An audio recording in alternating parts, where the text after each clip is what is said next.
You shout it out, but I can't hear a word you say. I'm talking loud, not saying much. I'm criticized, but how your bullets make us say. Shoot me down, but I get up. I'm bulletproof, nothing to lose. Far away,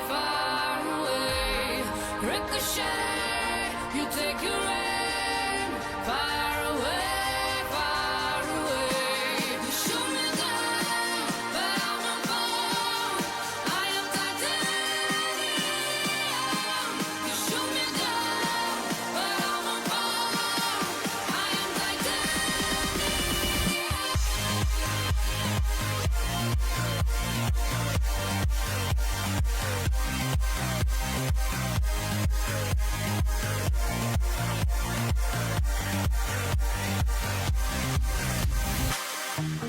Cut me down, but it's you who have further to fall. Ghost town, haunted love.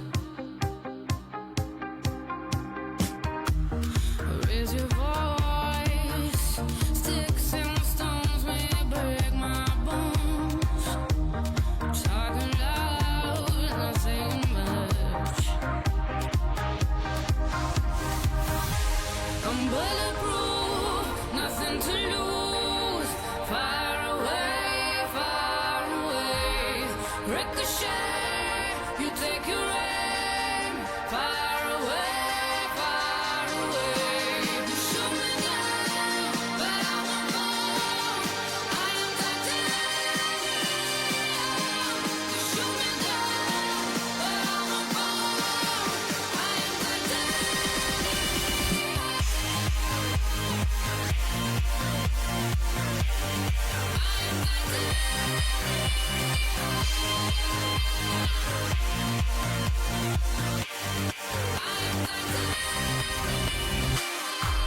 Stone heart, machine gun, firing at the ones who run. Stone heart, those bulletproof glass. Shoot me down, but I won't fall. I am titanium. Shoot me down, but I won't fall. I am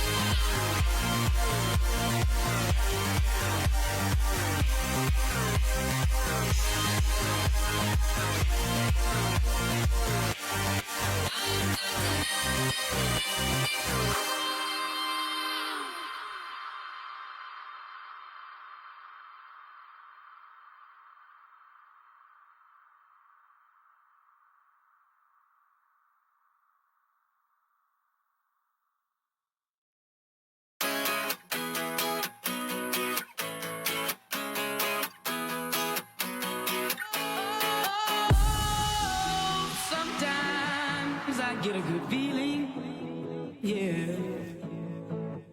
I get a feeling that I never had before. No, I get a good feeling, yeah. Oh, sometimes I get a good feeling, yeah. I get a feeling that I never had before. No, I get a good feeling, yeah.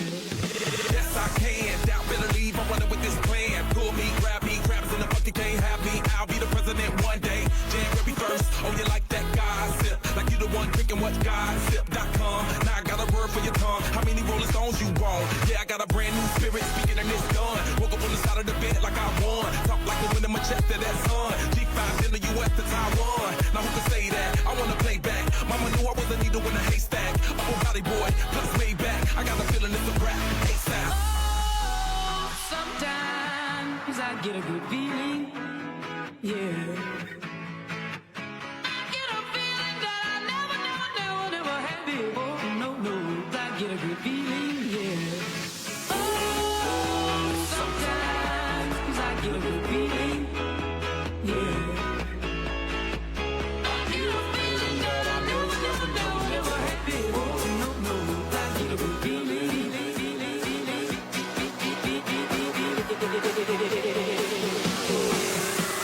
The mountain top, walk on water. I got power, feel so royal. 1 second, I'ma strike for you. Diamond, platinum, no more for you. That adrenaline, never giving in. Giving up's not an option, gotta get it in. Witness, I got the heart of 20 men. No fear, go to sleep in the lion's den. That glow, that spark, that crown. You're looking at the king of the jungle now. Stronger than ever, can't hold me down. 100 miles gunning from the pitch's mile. Straight game face, it's game day. See me running through the crowd, full of melee. No trick plays, I'm Bill Gates. Take a genius to understand me. Oh, sometimes I get a good feeling, yeah. I get a feeling that I never had before. No, I get a good feeling, yeah. Oh, sometimes I get a good feeling, yeah. I get a feeling that I never had before. No, I get a good feeling.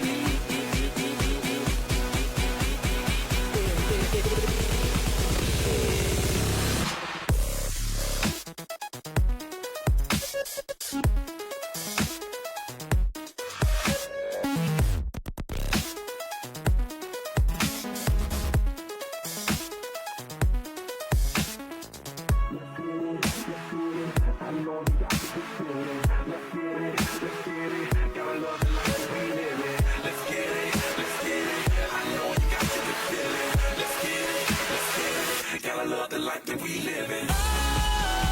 Sometimes I get a good feeling, yeah. I get a feeling that I never had before. No, I get a good feeling, yeah. Sometimes I get a good feeling, yeah. I get a feeling that I never had before. No, I get a good feeling, yeah.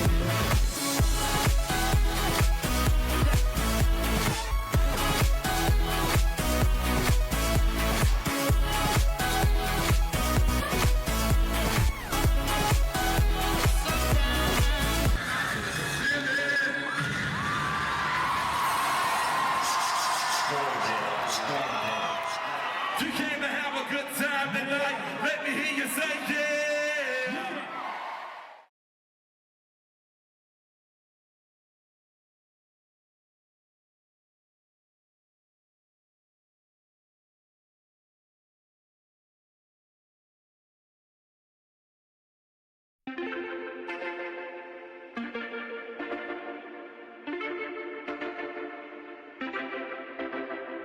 Homegrown alligator, see you later. Gotta hit the road, gotta hit the road. The sun ain't changed in the atmosphere, architecture unfamiliar. I could get used to this. Time flies by in the yellow and green. Stick around and you'll see what I mean. There's a mountain top that I'm dreaming of. If you need me, you know where I'll be. I'll be riding shotgun underneath the hot sun, feeling like a someone. I'll be riding shotgun underneath the hot sun, feeling like a someone. We're south of the equator, navigator. Gotta hit the road, gotta hit the road. Deep sea diving round the clock, bikini bottoms, lager tops. I could get used to this. Time flies by in the yellow and green. Stick around and you'll see what I mean. There's a mountain top that I'm dreaming of. If you need me, you know where I'll be. I'll be riding shotgun underneath the hot sun, feeling like a someone. I'll be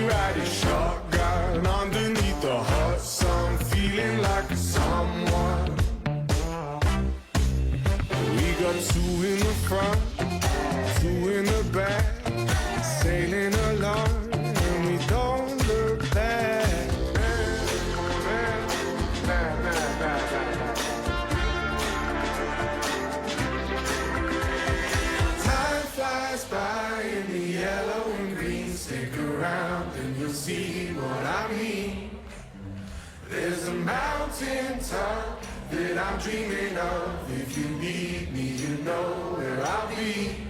I'll be riding shotgun underneath the hot sun, feeling like a someone. I'll be riding shotgun underneath the hot sun, feeling like a someone.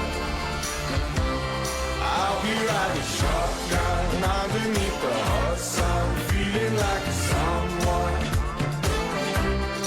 I'll be riding shotgun underneath the hot sun, feeling like a someone, a someone, a someone, a someone.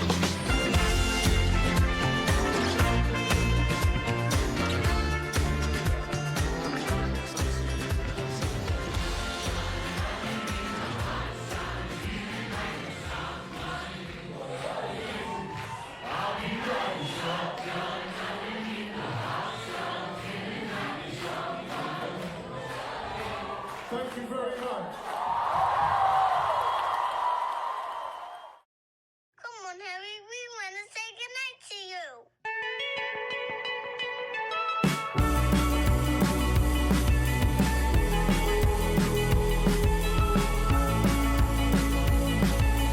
Holding me back, gravity's holding me back.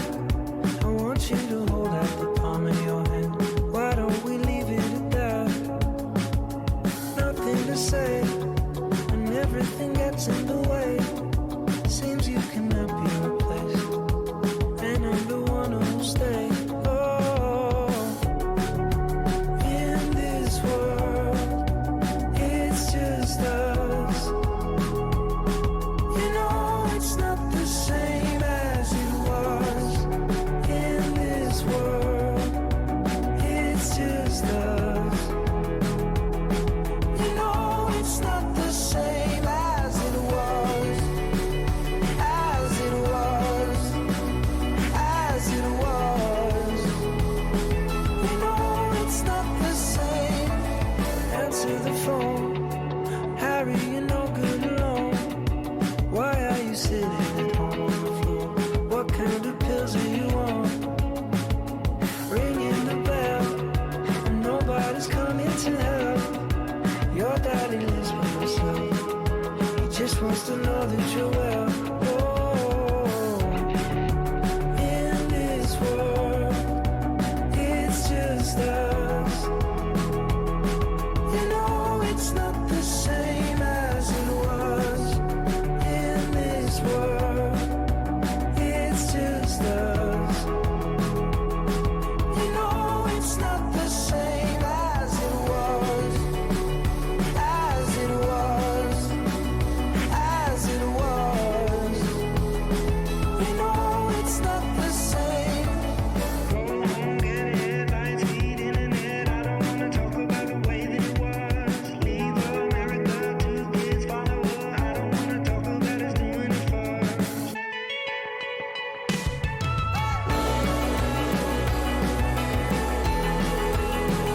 As it was.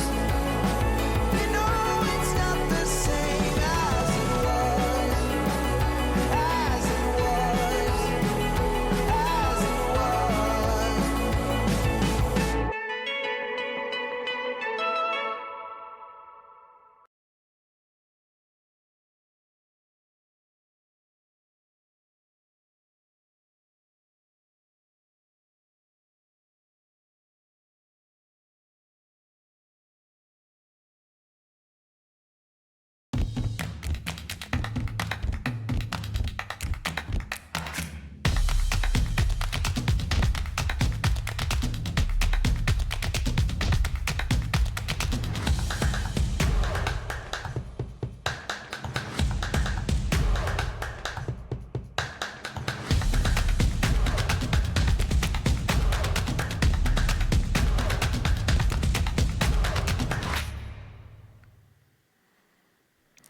Hello and welcome to Core 2030. This is your exclusive event for future-proofing your F&A career and building a resilient, high-performing team. I'm Konstantinos and I'm thrilled to be your host today. This is not about theory. It's about actionable blueprints across 4 key areas: community, outlook, resilience, and evolution. That's what CORE stands after all. So before we begin, a quick technical note. You're currently on mute and your mic will remain muted throughout the session, but we don't want this to be a one-way broadcast. This is not what community is all about. We want this to be a conversation. So please use the Q&A widget on the left side of your screen to challenge our speakers. Ask your questions. We will be taking them live after each session. To set the stage for today, there is no one better than the leader who truly believes in the vision of global finance communities. It is my privilege to hand it over to Randstad's global CFO, George Vasquez. George, welcome. The floor is yours.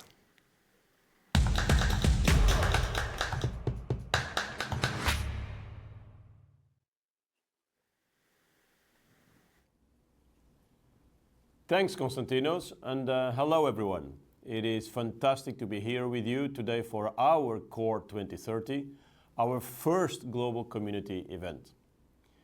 It's hard to believe it has already been 1 year since we launched the finance and accounting communities across so many countries, and I'm extremely proud. What started as an idea to connect finance leaders and to help them grow has now actually become quite a powerful global network. And I want to take a moment to celebrate that, because in a world that is becoming increasingly digital and disconnected to a certain extent, this community does prove that collaboration is our strongest asset. But we aren't just here to look back and at the last year. We're actually here to look ahead and look forward to the next 5 years. But before we actually dive into the real content, let's just take a step back and reflect a little bit on our own mandate. And the way I always like to reflect about this is we live in a unique time. The pace of change and the scale of change, it has always been here, but that pace and that scale is probably unique and it only tends to accelerate. And that presents both with opportunities and challenges. And those who capture the opportunities and they organize themselves around it are the ones that are going to become the best finance professionals. I'm excited about it. The way I normally talk about it to our teams, we live in a world that today is not only anymore about performing, is not only anymore about transforming. No organization today can continuously be saying we are either performing or we are transforming. And that makes it super exciting to be a finance professional today, because we can play a critical role in the performance part of our organization, as we always did, but can play an even bigger role and a very exciting role from a functional perspective, also in helping organizations to transform. And what better as a professional to be always managing this duality, performance and transformation. That's always something to bring to organization. I like to think about it from a scale and pace of change in always simple terms, and in Randstad and in the broader community we talk about CORE. So what do we mean by CORE? Well, very simply starts here. CORE means you always belong to community, and all these challenges and how you balance change and transformation and performance and how you evolve as a function, there's always something bigger to tap into, and that something bigger is community. In a world that is actually sometimes bringing us apart, the power is if you can actually tap into a community and bring us closer together. The second one is outlook. I'll not say much about this, but there's so much changing, there's so much need for scenarios, there's so much preparation that you can think of scenarios and worlds that we did not have today, that putting time to it, making time to understand those scenarios makes us and everyone else ready in organization for whatever that can happen. That's so exciting compared to a few years ago. Hold on, you'll see Frank, Diana in a minute talking about that. The third one, and probably don't forget this, is resilience. Change and scale is exciting, but it can also be tiring, and it requires more than anything, strengthening you, yourself as an individual and as a professional. And in that respect, as a professional, evolution. That's what the E stands for. How can we as finance professionals keep one step ahead and manage everything else that is around us by developing ourselves as well? So the call to action is very simple. Today is not about theory, it's not about concepts, it's about blueprints. It's actually what can you do starting tomorrow and to manage a world of change, and who knows, using this core concept that we are introducing. And we have an incredible agenda ahead. You're going to hear from Frank, Diana on the future of business, and later Our recruitment leaders will be sharing live data on what is happening today in the talent of market right now. My advice, actually no, my request, don't just listen, engage. Use the chat, ask questions, lean in, take notes. Our community is only as rich as the participation that we all bring in. Thank you. Let's go. George, thank you very much. We really appreciate the insights and, of course, the vision driving these communities. So, as you said, you're right. We need a map for the future, which brings us to our next pillar, Outlook. If there's noise about one thing, the last 3 years is AI and digital transformation. So, what really does it look like in practice? Is your current operating model built to survive in a digital ecosystem? Or are we just adding new processes, new technology to old processes? So, to help us separate the signal from this noise and reimagine the function, we are joined by one of the world's leading futurists and thought leaders. From TCS, please welcome Frank Diana. Frank, welcome. The floor is yours.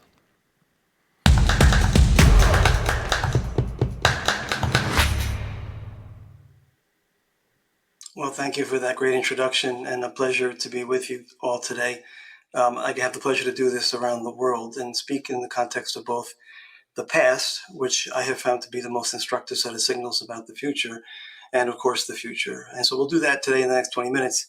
And in so doing, I'll close with a look, as both speakers have said, into what we might want to do to better prepare ourselves for this emerging future. But we'll start with that quote, which I have found to be very instructive, and that is, the further backward we look, the further forward we can see. And I've tried for the last 10 years or so to answer this fundamental question: what is it about history that we can learn from? What does it tell us about the future? And I have learned several things, but the biggest takeaway for me is that we've been here before. We have been through periods of systemic change before, albeit not like our current day, and I'll get into that. But I have looked at these periods and tried to learn from them. What was it about these periods of change that help us think about where we're going? And there were fundamentally 4 drivers. But before I get to the drivers, these are the 5 ages that I have landed on that represent these periods of change. And the transitions between ages really were the culmination of massive change that led to a tipping point, if you will, into the next stage. We'll get a little bit more into this in terms of why.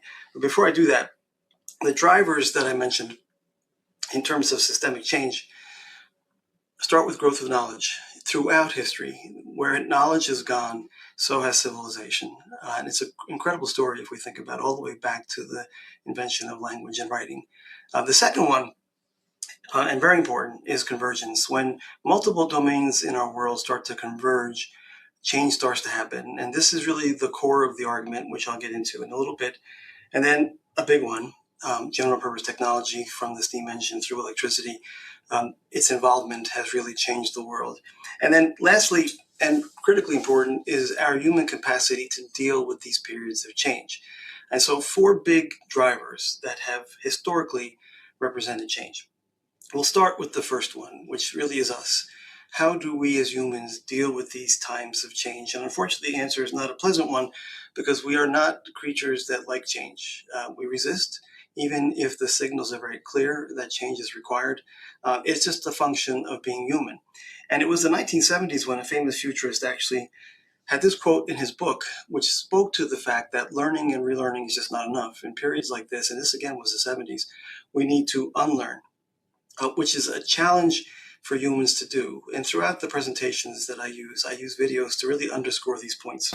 I offered him $200 just to ride this bike 10 feet across the stage. Everybody thought he could do it. No, you didn't understand. You didn't understand. So, this way. He had built a special bicycle and he wanted me to try to ride it. He had only changed one thing. When you turn the handlebar to the left, the wheel goes to the right. When you turn it to the right, the wheel goes to the left. I've always found that video to be just a great way to think about the rigidity that sets in as humans once we have learned something, and how difficult it is to unlearn it. And from there was this notion of knowledge. So I mentioned language and writing, early days of our diffusion and attainment of knowledge, but the story is obviously a very broad one as we went through the printing press and all the way to our current era of internet and smartphone. But knowledge has really been a double-edged sword. The information networks that have formed on the back of knowledge have taken us in two different directions: constructive, like the printing press leading us to a scientific revolution, and destructive in that without the printing press, the witch hunts of that era never happened. Without radio, maybe some of the propaganda around World War II never happens. And so it's really critically important for us as humans to understand the dual role that information and knowledge plays in our society. And of course, in our current times, AI has entered the picture, and I've been a big proponent of the knowledge landscape changing considerably on the back of AI, and both in terms of that dual scenario, good ways and bad ways. So with that is the next piece of the story, and that is, as we've grown in our knowledge capacity, we invented more. And so the story of general purpose technologies is a really impactful piece of the story, and obviously we're on the verge of yet another one. But a general purpose technology has to fit all four of these characteristics, and in my book, the last one is the most important. I don't consider it a general purpose technology unless it really broadly impacts our economies and our societies and our governance structures, etc. So it has to really do that to be joined this category of general purpose technologies. And obviously steam engine, electricity are critical examples of general purpose technologies. And then the last one, and most important, at least in terms of what I have found, is convergence. It's when the 7 foundational domains of civilization are active at the same time, which has really not happened much throughout the course of history. But when the phenomena occurs, it really is the driver of that tip that I mentioned, when one age gives way to another. And so I've spent a lot of time thinking through this and developed a metric to try to capture exactly how this played out over this historical period. So activation of a domain is the critical metric. In the early days of hunter-gatherer, the domains were fundamentally not even there. Economics wasn't around, but society and environment were. And as we played throughout these periods, ultimately the Industrial Revolution showed us the most convergence on record. And again, if we look at each of these periods, a pattern emerged. In the early days of an age, 1 or 2 or 3 domains were active. And through that activity, it forced activation of the other domains later in the cycle. And it really was when multiple domains then activated that we started to move towards a tipping point, moving towards the transition to another age. And this is historic and really plays out well as we think about how this played out. But fundamentally, the first great convergence and the most impactful for us humans was that Industrial Revolution. Score on a scale of 1 to 35 of 28. And that second number, the activation dispersion number, tells us how the balance of that activation played out. So again, early days, not very balanced, later days, more balanced. And in the early period, that balance was stability. In the later days, balance represented a level of chaos. And as we said in the earlier part of this session, the chaos, the acceleration, the things that we're all feeling, there's a reason for it, and it really sits right here. So from that, it's clear that conversion of forces that this visual tries to capture in that historical period of 1870 to 1970, which some believe represents the most impactful period in all of human history. If you lived back then, you could never see these 7 domains and the forces that were active because it was surrounding you, but you just couldn't tell. In hindsight, it's very easy to see all of the things that happened that led us to this modern world that we all now appreciate and enjoy. And this represents a frame, which I'll get into in a minute.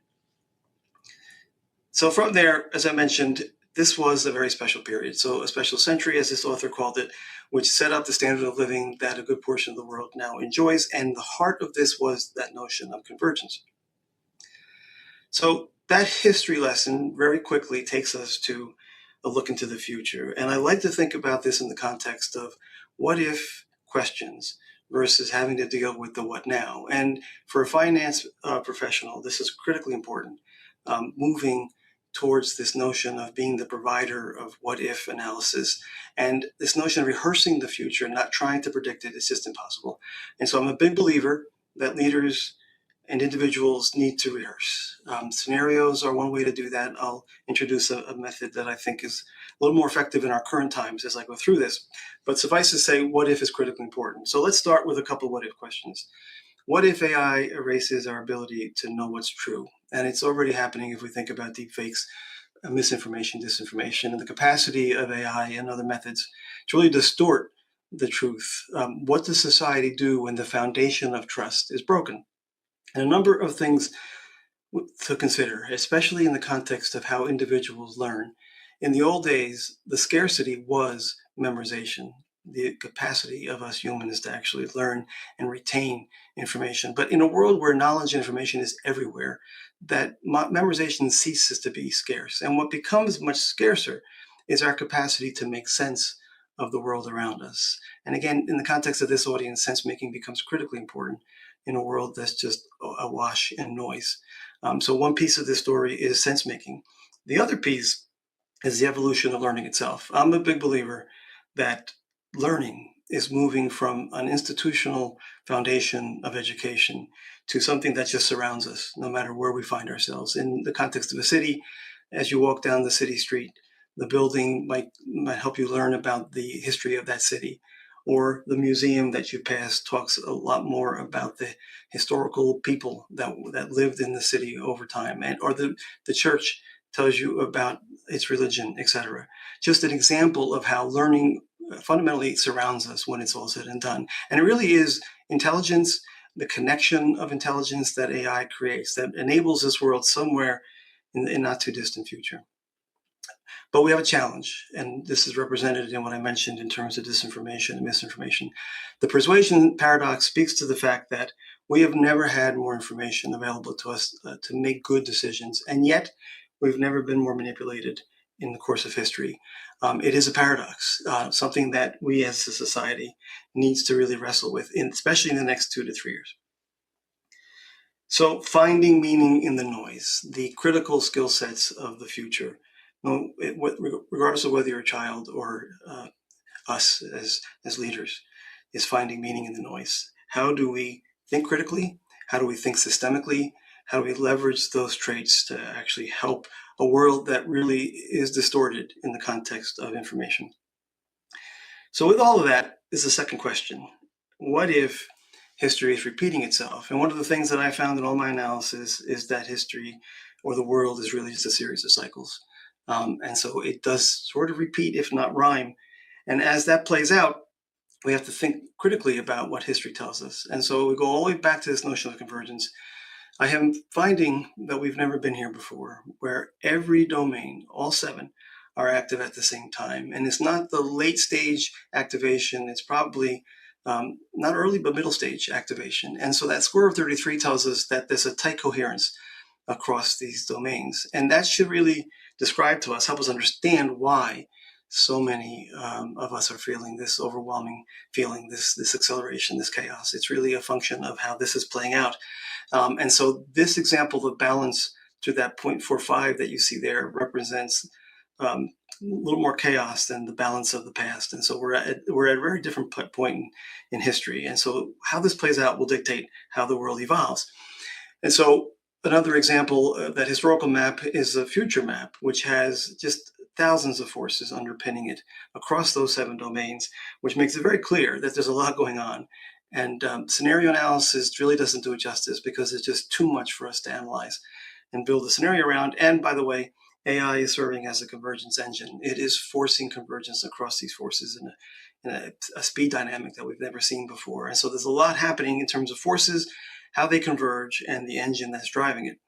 So what I've tried to do in sessions like this is find a way to create compelling reasons for leaders to act.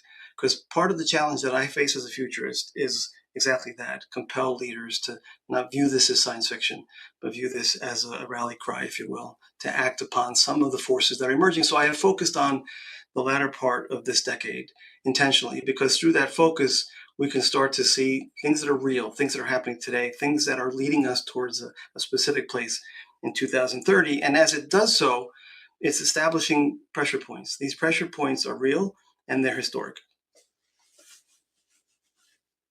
Well, I think of this all in terms of canaries in the coal mine. And maybe you've heard that phrase, canary in a coal mine.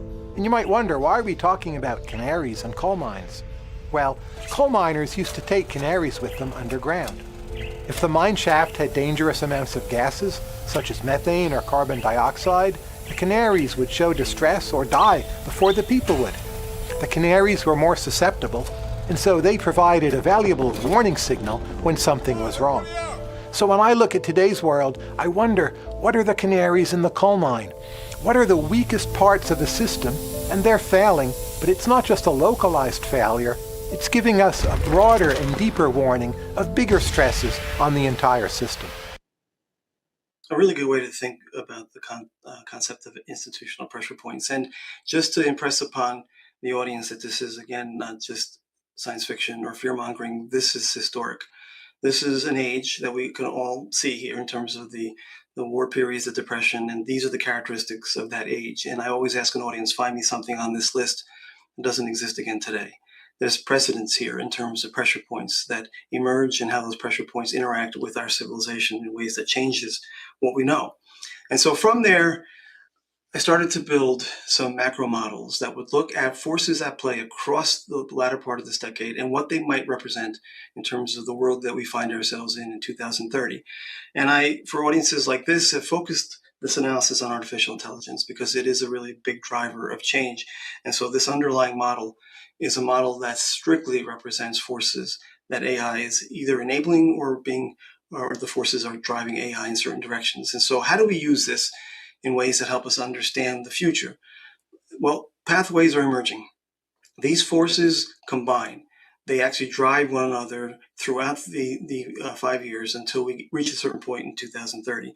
And so what I have done is attempted to build pathways that represent where AI is taking us. And obviously in the time we have, I can't go through this in detail, but I did want to give you a sense of what those pathways could look like. And so what you see here is causal linkages between the forces that are actually apparent today and how they may evolve us towards 2030. And if you look at 2030, it gives you a snapshot as to what that world might look like. And the importance here is to give actionability to leaders and to individuals where we can see the progression. And so maybe we can action that progression to drive different outcomes. So for example, in the context of labor, AI is definitely going to influence the path of labor, whether it diminishes the need for work or helps us solve some problems. Robots in healthcare are revolutionizing patient care, assisting in surgeries and enhancing rehabilitation processes. From precision surgeries to patient monitoring, their integration optimizes efficiency and improves medical outcomes. With advancements in AI and robotics, they're becoming indispensable allies in the healthcare sector.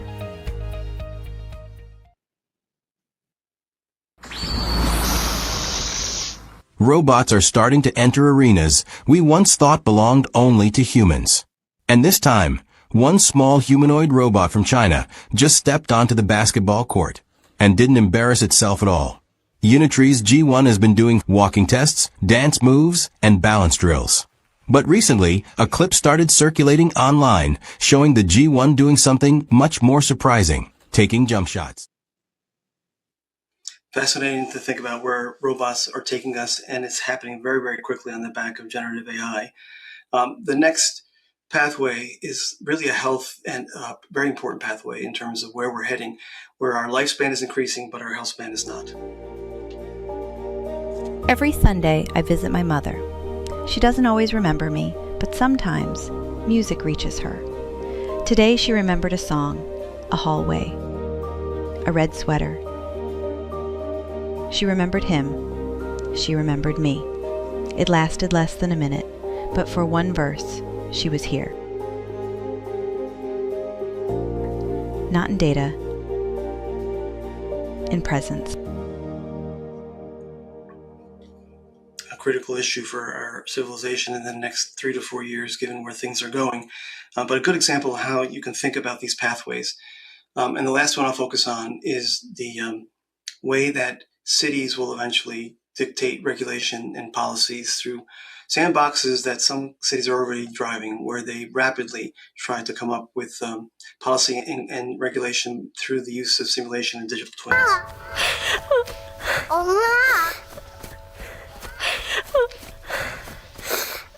엄마 어디 있었어? 엄마 엄마 내 생각했어? 맨날 나는 해. 엄마 많이 보고 싶었어. 엄마도 너 보고 싶었어. Now, it's a simulation of her dead 8-year-old daughter. And so you can see where this is going. It's a rainy Sunday in 2029. You walk into your kitchen and hear a familiar voice. Wash your hands first, and don't overcook the garlic. It's your grandmother, or rather her AI-trained twin, built from voice notes, recipes, photos, and old video calls. She lives in your kitchen assistant now, not just her cooking, but her quirks. The sayings, the timing, the eye roll when you forget the bay leaves. Tonight, you're making her Sunday stew. Stir slowly. Remember how we'd hum together? A video plays. You, age 7, beside her at the stove. You smile, you hum. As you plate the stew, serve it with crusty bread, just like Grandpa liked. The food is real, the memory enhanced. Your kitchen has become a portal to the past, powered by code, steeped in love, and seasoned with identity.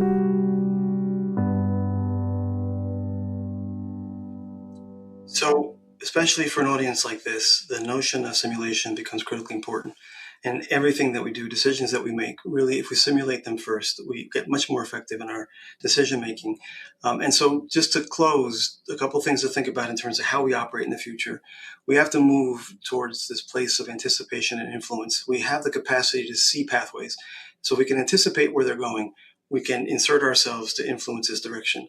And in a world that's this uncertain, we have to think about these 7 domains in terms of being adaptive, resilient, and not just in a defensive manner, but thriving in a world that allows us to actually thrive because of the possibility space expanding.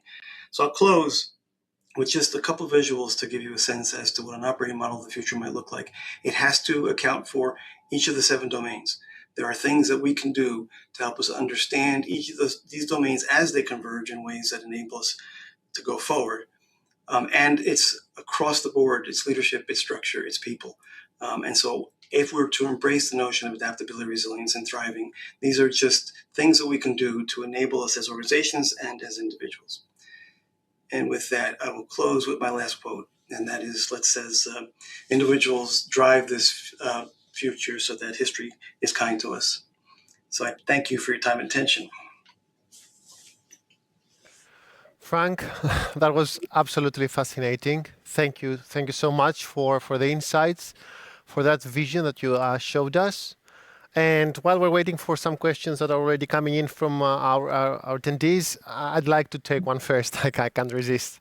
So there's the noise, right? And you talk about, and you help us separate a bit, all the noise and see where we're going thus. But for our people, our finance professionals who are here together with us, right? What's the first thing you would advise they start doing tomorrow to prepare for this new age, to prepare their operating models? So shifting from this notion of forecasting and 5-year plans, which really just not a thing anymore, to people that drive the rehearsal for an organization, I think is critically important. So how do you become an engine of rehearsing? Scenarios were mentioned earlier, which is a mechanism, but the capacity to help an organization think about where things are going, not in the context of prediction, but preparation. Now, I really just think that's the most effective use of our talents in the finance function going forward. Preparation, I think it's going to be one of the key words we're really going to use today, and it really includes much of the essence you just described. Okay, we have first question. That's one actually that came several times. Do you think that in these new models you described that the profile of the ideal finance leader change? And if yes, how? Great question. And I think it's a broader question than just the finance professional, because I think this applies to everybody. But I created a vision of a world that's moving quickly, a world that has many forces at play, which tells us that critical thinking One, critical thinking is important given a world that has so much misinformation and disinformation, and system thinking. The capacity to see broadly, the capacity to connect dots across multiple forces that are at play, critically important for anybody. But given the role of finance in an organization, I think it's one of the top of the list kinds of things that we should look for. People that can do those things, right? Think critically, sense makers, meaning makers, but most importantly, see broadly. In a world that looks like this, that breadth is important. Hard, not easy, but something that I think is very important. Indeed. And you're right, it transcends the finance function. Let me take another one. So, here one of these asks that you painted a vivid description of the future, no doubt about that. But change is always a challenge. And now we're talking about really broad changes, like deep changes. So, from your experience, when organizations try to make the change, where do you see the most of resistance? Is it organizational? Is it cultural? Is it a mind shift? Where do we begin also to address those changes? Yeah, it's all the above. I mean, culture is a big part of the story, but individuals are as well.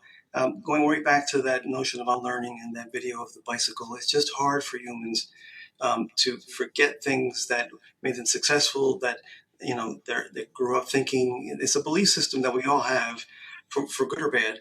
The biggest challenge for any organization is the inability to let go of a belief system that no longer is effective for a world that looks very different. And again, it's easier for me to say, it's very difficult for humans to do, but that is at the heart of enabling us to succeed in a world that does look a lot different. So it's belief systems, it's allowing us ourselves to think differently and not getting stuck in something that we just believe so fundamentally in. I see. Yeah, you're right.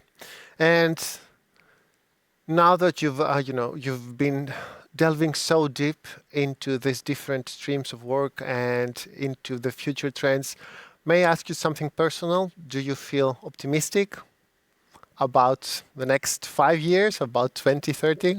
Do you feel cautious?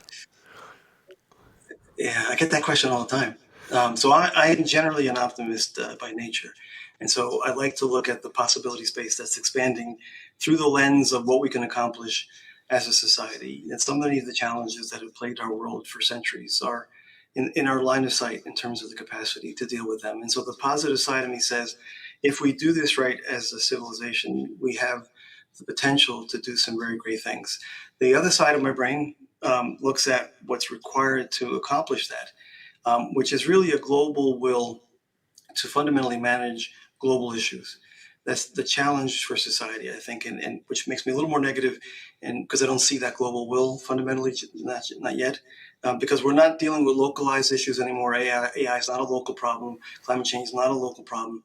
These are all global issues, and so if I start seeing signals that the globe is coming together, I'll feel a little better.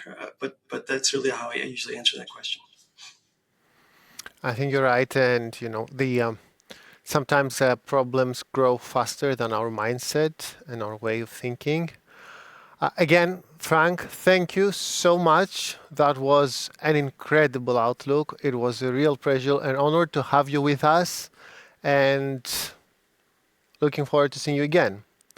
Now, ladies and gentlemen, we've got the future strategy sorted thanks to Frank, right?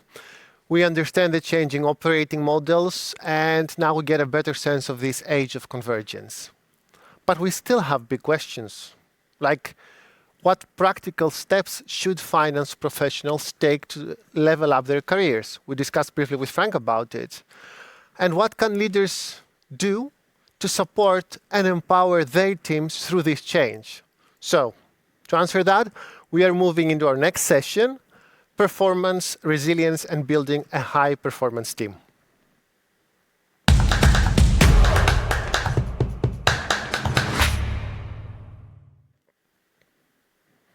So I am joined today by 4 leaders who are living this transformation every day. Duyan Tran, a seasoned private equity executive. She has experience at firms like Blackstone Group and Colony Northstar, and she specializes in building these high-trust, high-accountability cultures that drive value. Ehsan Massoud, he is a CFO for an international digital assets and payments platform. He bridges the gap between traditional banking rigor and the frontier of blockchain and digital finance. Jaap van Zommeren, he's head of MDM, TDM, and OPS at ASML. He's the expert of navigating this intersection of data strategy, automation, and organizational change. And Ron van Houten, CFO at TP Vision. Ron is leading a team of more than 100 professionals. He's expert at transforming finance into a strategic partner for tech giants. So, welcome to you all, and let's dive right in. It's great to have you here. Ron, I want to start with you. Frank showed us and spoke about how unlearning is an essential skill for the decade ahead, right? It's difficult, we know that. So how do you actually get a seasoned finance function to unlearn the old way of thinking, to unlearn the old mindset, and make that shift to the strategic partnership model that you champion? Thank you. That's a very interesting question. I think if I look at my organization and where I want to take it, then what's very important, they always start at the end in mind. So creating purpose and understanding what the role of the people is and how they can contribute to the finance company success. So there's also a high focus on values. To make clear what you expect from the people in the organization. It comes down to behavior. More strategically and with tactics, there are two very important things that we saw. Hey, first get back to the basics. It comes down to the defense side. Assure that you have your harmonized, standardized processes, create efficiency and effective processes, what leaves you with more time to play the role that you need to play in the organization. So I think that is very important. That's more the forward-looking side of it. So what I call the offense side. So work close to the business. We heard it before from your CFO as well. How do we ensure that we establish ourselves as a business partner, work closely with the business, and create value in that area? And you do that typically by, gathering the data, analyze it, create insights, and with these insights, you're going to influence. And if you do this, you go from, being irrelevant to your business partner to relevant, and from relevant to become a full partner. So, there are a couple of things that work together to assure that you change the mindset in the organization, and are forward-looking and proactive, and work closely with the business to create value. You make it sound easier than it definitely is, but that's part of your expertise. Thanks, Ron. So, Hassan, coming to you for a moment. When we're speaking about transition here, so you've gone from giants like Morgan Stanley, right, to the cutting edge of blockchain. So when you made that change, which was a big one, what's the toughest thing you had to forget to keep your head straight in this new sector? It's a wild sector. Good question. I think learning is difficult enough, and unlearning is even more difficult. I guess one of the things I had to unlearn fairly quickly was the idea of structure. See, in global banks, you tend to work in highly structured environments, mature infrastructures. Yes, we have great systems in global banks. We have well-set rules and regulations, and data is reconciled always, isn't it? Or is expected to be. But when I entered digital assets, none of that existed. I'm walking into a room where technology is moving so fast, at a much faster pace than any accounting standards. So having to navigate this very complex regulatory environment, which is always changing. So the biggest shift for me personally, I would say, was letting go of that linear thinking.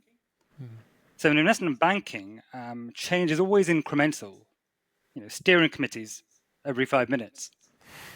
In digital assets, I found it to be exponential. So I had to stop expecting perfect information and perfect answers every time, and almost go back to first principles. Because there wasn't a playbook which I could fall back on. We became our own architects in a way.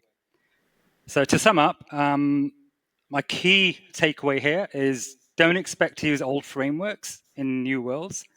Of course, respect what you already know, what you've learned, but be willing to redesign. So new controls, new liquidity models, risk governance, and build it from the ground up. That's how you're going to learn about the new world. Yeah.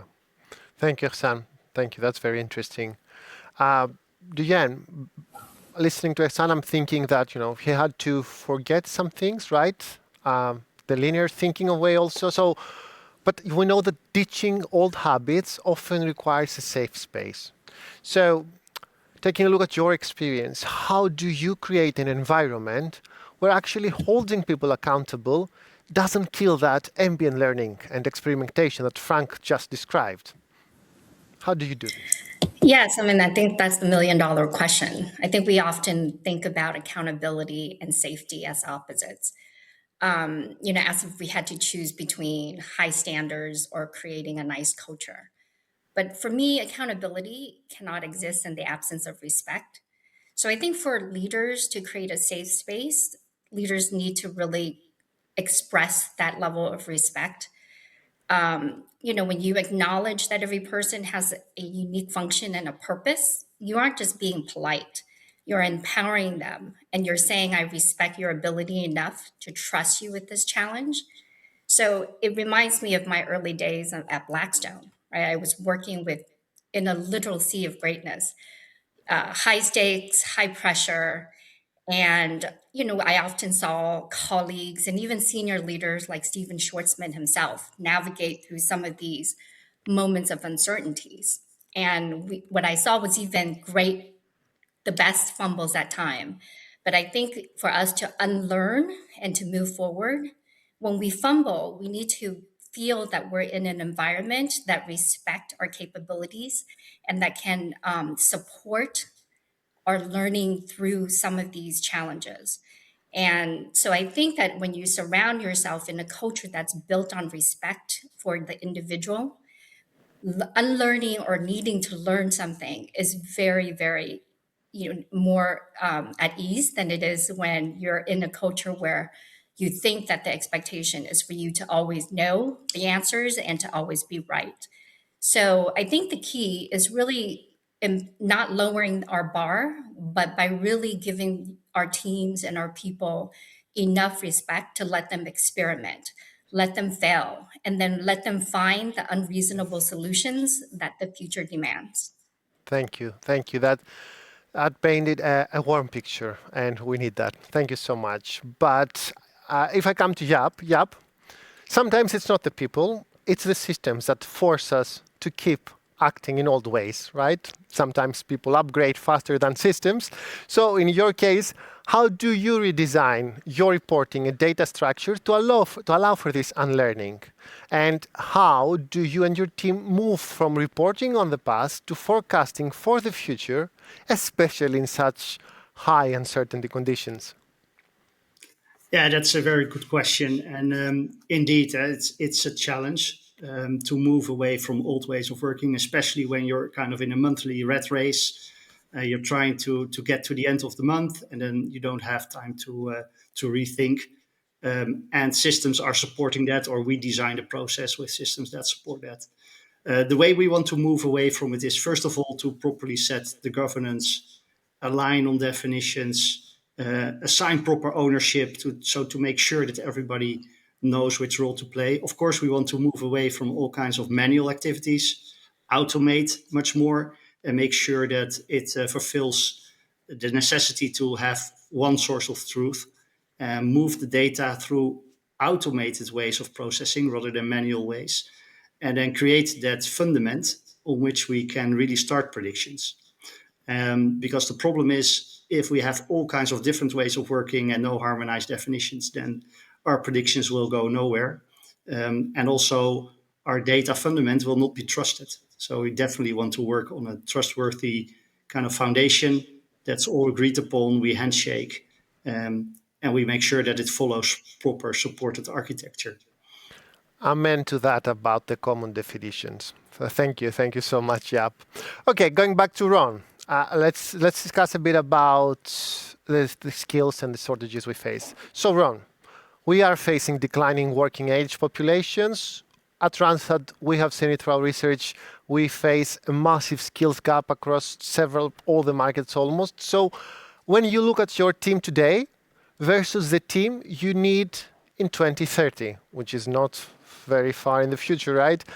Are you hiring for specific technical skills, or are you hiring for people with this adaptability and sense making that Frank just described? Yeah, good question again. So typically I don't hire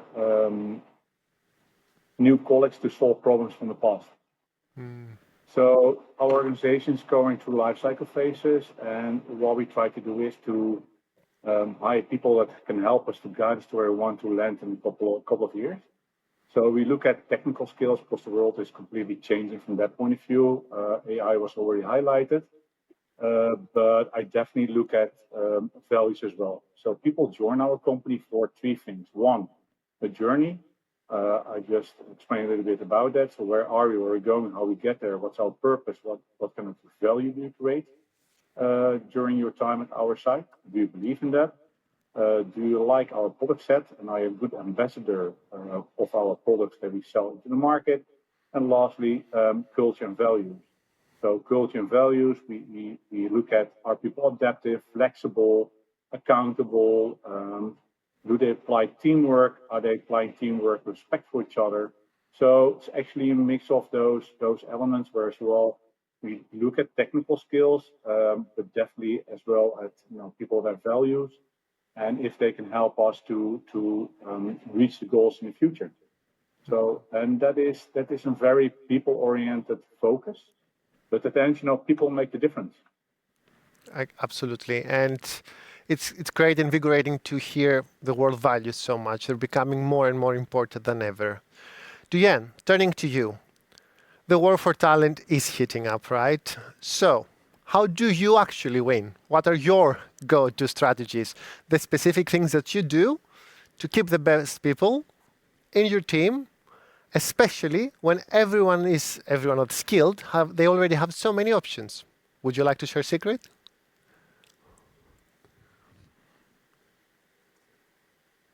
I think we can't hear you. Sorry, a moment. Can we hear Diane? Can you hear me now? Now we can. Thank you. And sorry for that. Sorry. Apologies.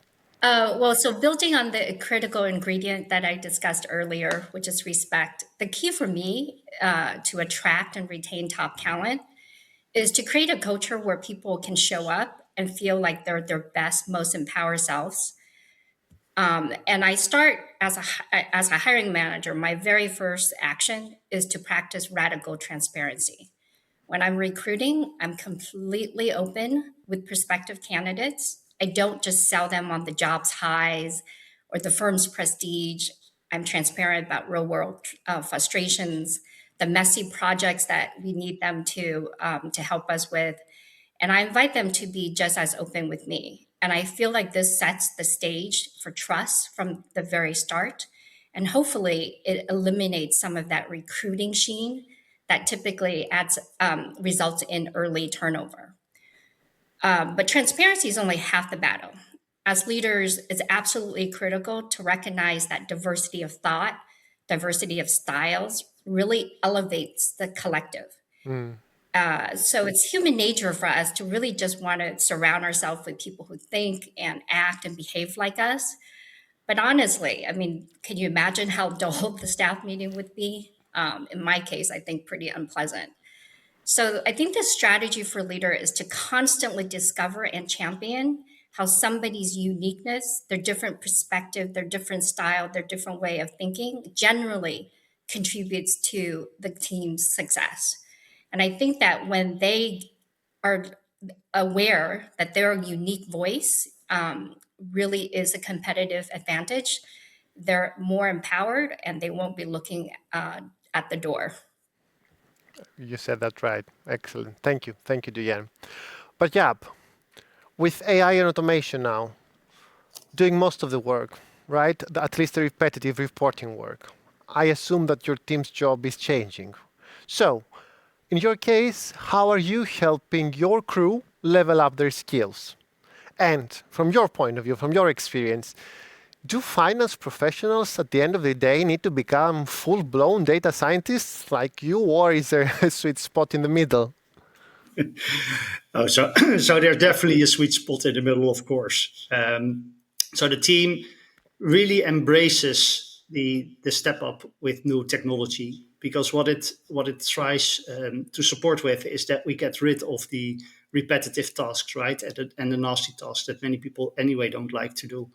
And we use the new technology to help support us really unlock the value, to really look at data and find opportunities, and to do maybe things that we couldn't do before, and to help us analyze even larger data sets, look at even larger possibilities, look for variables that we weren't aware of or influences that we weren't aware of.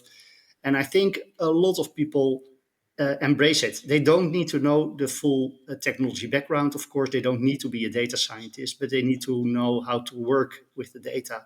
They still need to understand the underlying processes. You need a certain level of knowledge of what are we looking at, but you definitely need to step up. The team really enjoys this possibility, right? Because it opens up the fact that we can move away from boring tasks to much more value-adding tasks. And also looking forward, the predictive side is also unlocked much, much more. Interesting. And I can already tell you, Tim, that the chat is blowing up.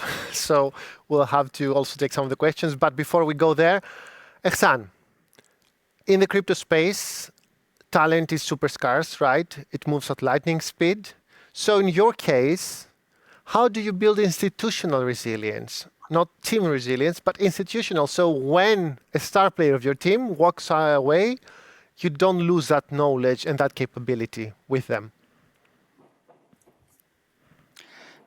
Genuine problem.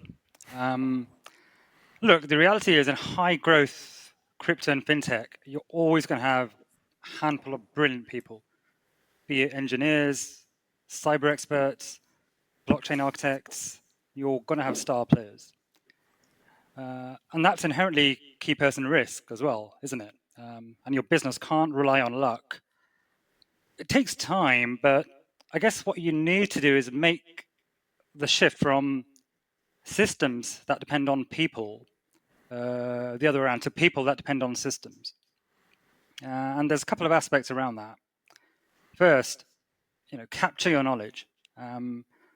Designs, decisions, JIRA tickets, flow diagrams, UAT results, everything must be captured. If it isn't written down, it isn't real. So SharePoints should be overflowing with your knowledge documentation. Second, people should try and work cross-functionally going forward. See, when I moved into crypto, I was basically an accountant.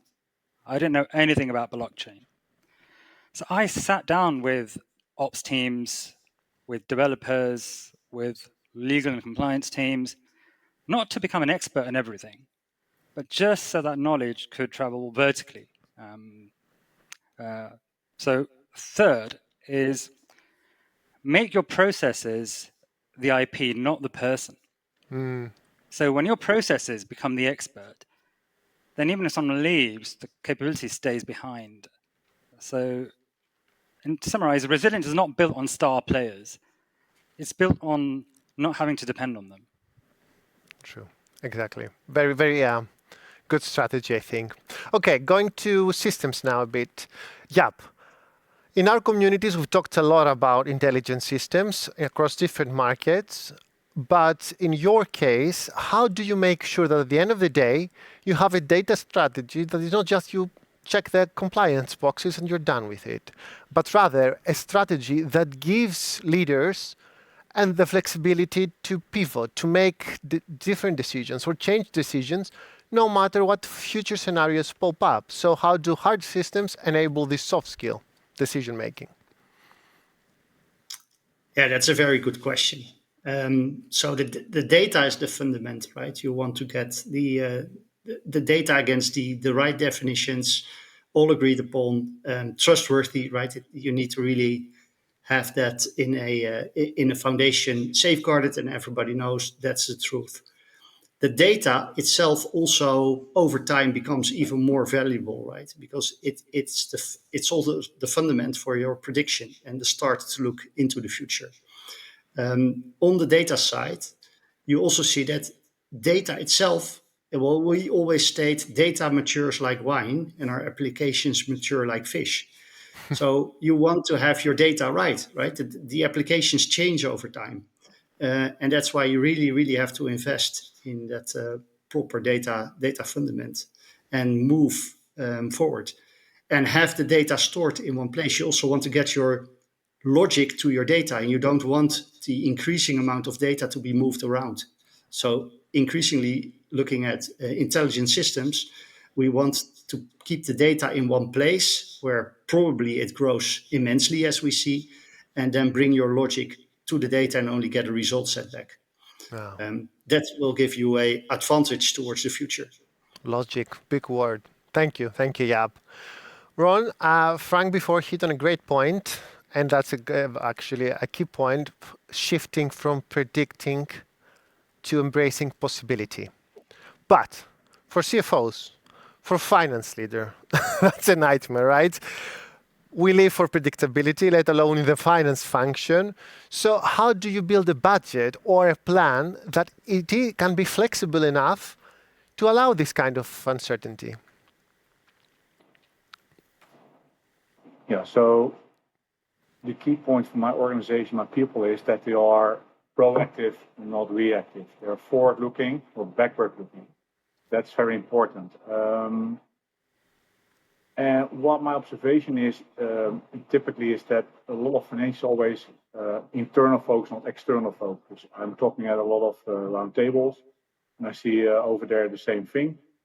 So for me, it's important that people have a more external focus and internal focus, and I do that by giving them a pastel model to let them think about where the economy is going, how's the political situations to the markets going, etc., etc.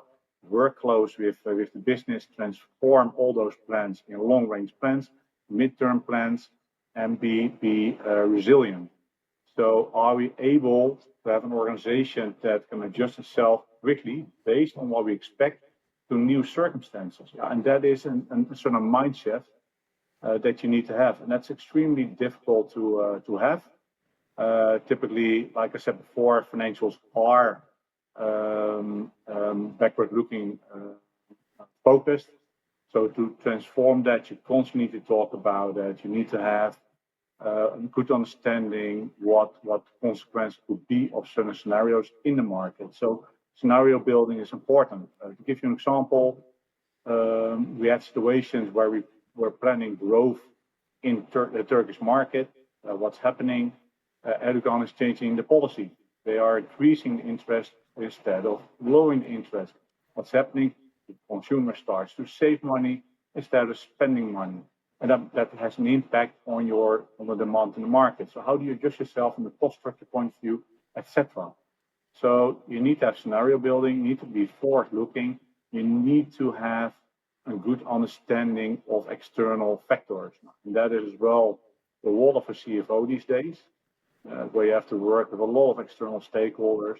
That goes as well for my people who are forward-looking in the offense side of my organization. But it's typically BIS controlling, FP&A, and these kind of departments.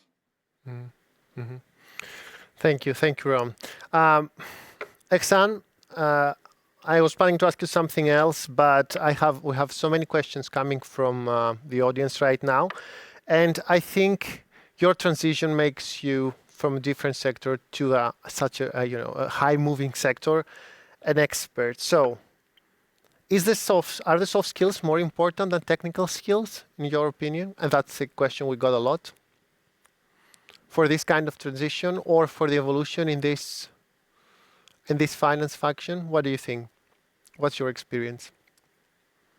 I think they're equally important. Softer skills definitely to get on the good side of regulators, for sure, especially I've seen in fintech and crypto. The relationship with the regulators, because it's so fast moving. So I think you need to have those good social skills to get them on side. And okay, thank you. And Duyen, coming to you for a moment. What do you think? What's a question here from the audience? What is your case of senior talents versus new talents in an AI era? Whom would you trust more to build that culture? Do you think that senior seasoned professionals can come in and learn and unlearn, or is it the new blood that could do that?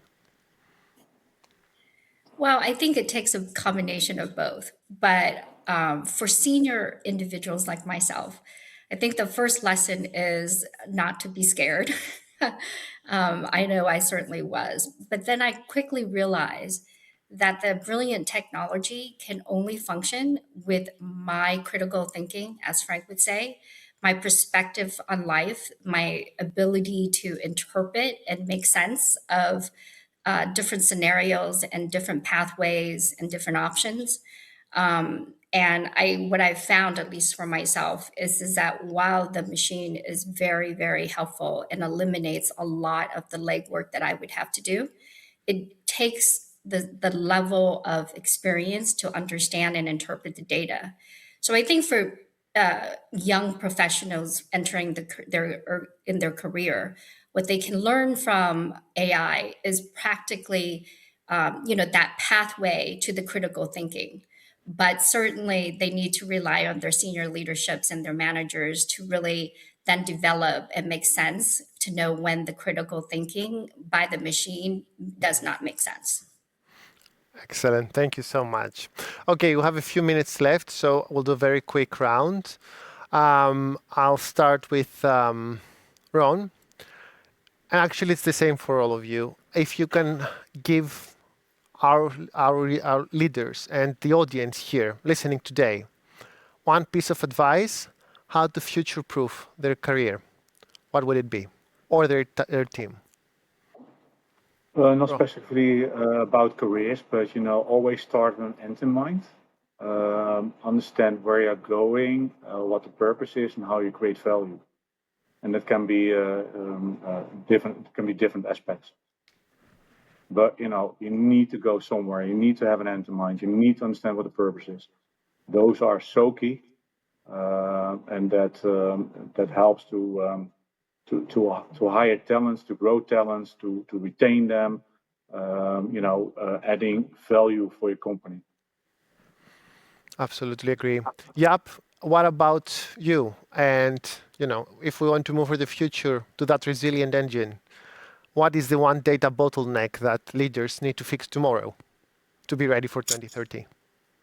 Yeah, so the data needs to be trustworthy, right? It needs to be stored in a proper foundation, so that data quality improvement is something you always have to focus on and make sure that the fundament is there and everybody trusts the data.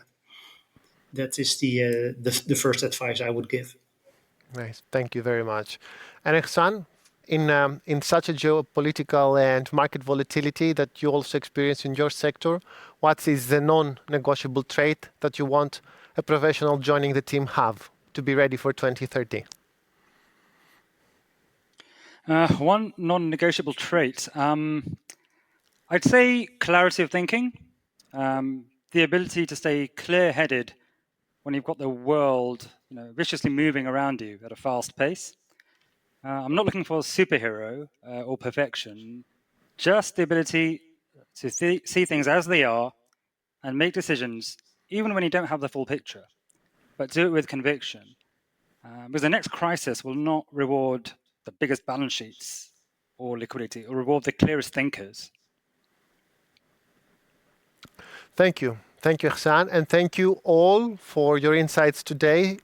We also have lots of questions from the audience we don't have the time to take now, but we will follow up later. It is a pleasure having you here with us. Thank you for the insights. Now, in this panel, we just discussed some of the macro trends, like shifting the finance sector. We talked about skills gap. We talked a bit about intelligent systems, operating models, how to build resilience, the values, transparency, and so on. But as professionals, we don't live in the macro. We live in the quarterly close, right? The monthly cycle that Jaap mentioned, the budget cycle, the board meeting. So we need to know what this evolution looks like on the ground. And to do that, we have a leader who is steering the finance strategy in one of the world's most dynamic companies, a company that has defined the cloud era and is now defining the AI era. Please welcome with me the Executive Vice President of FP&A and Investor Relations for Salesforce, Mike Spencer.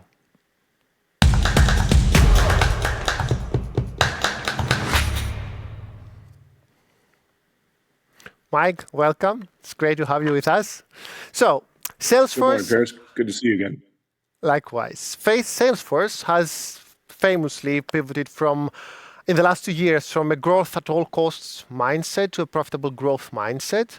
So my first question is for finance leaders that are here with us today, and they're trying to drive a same or similar cultural shift in their teams. How did you do it?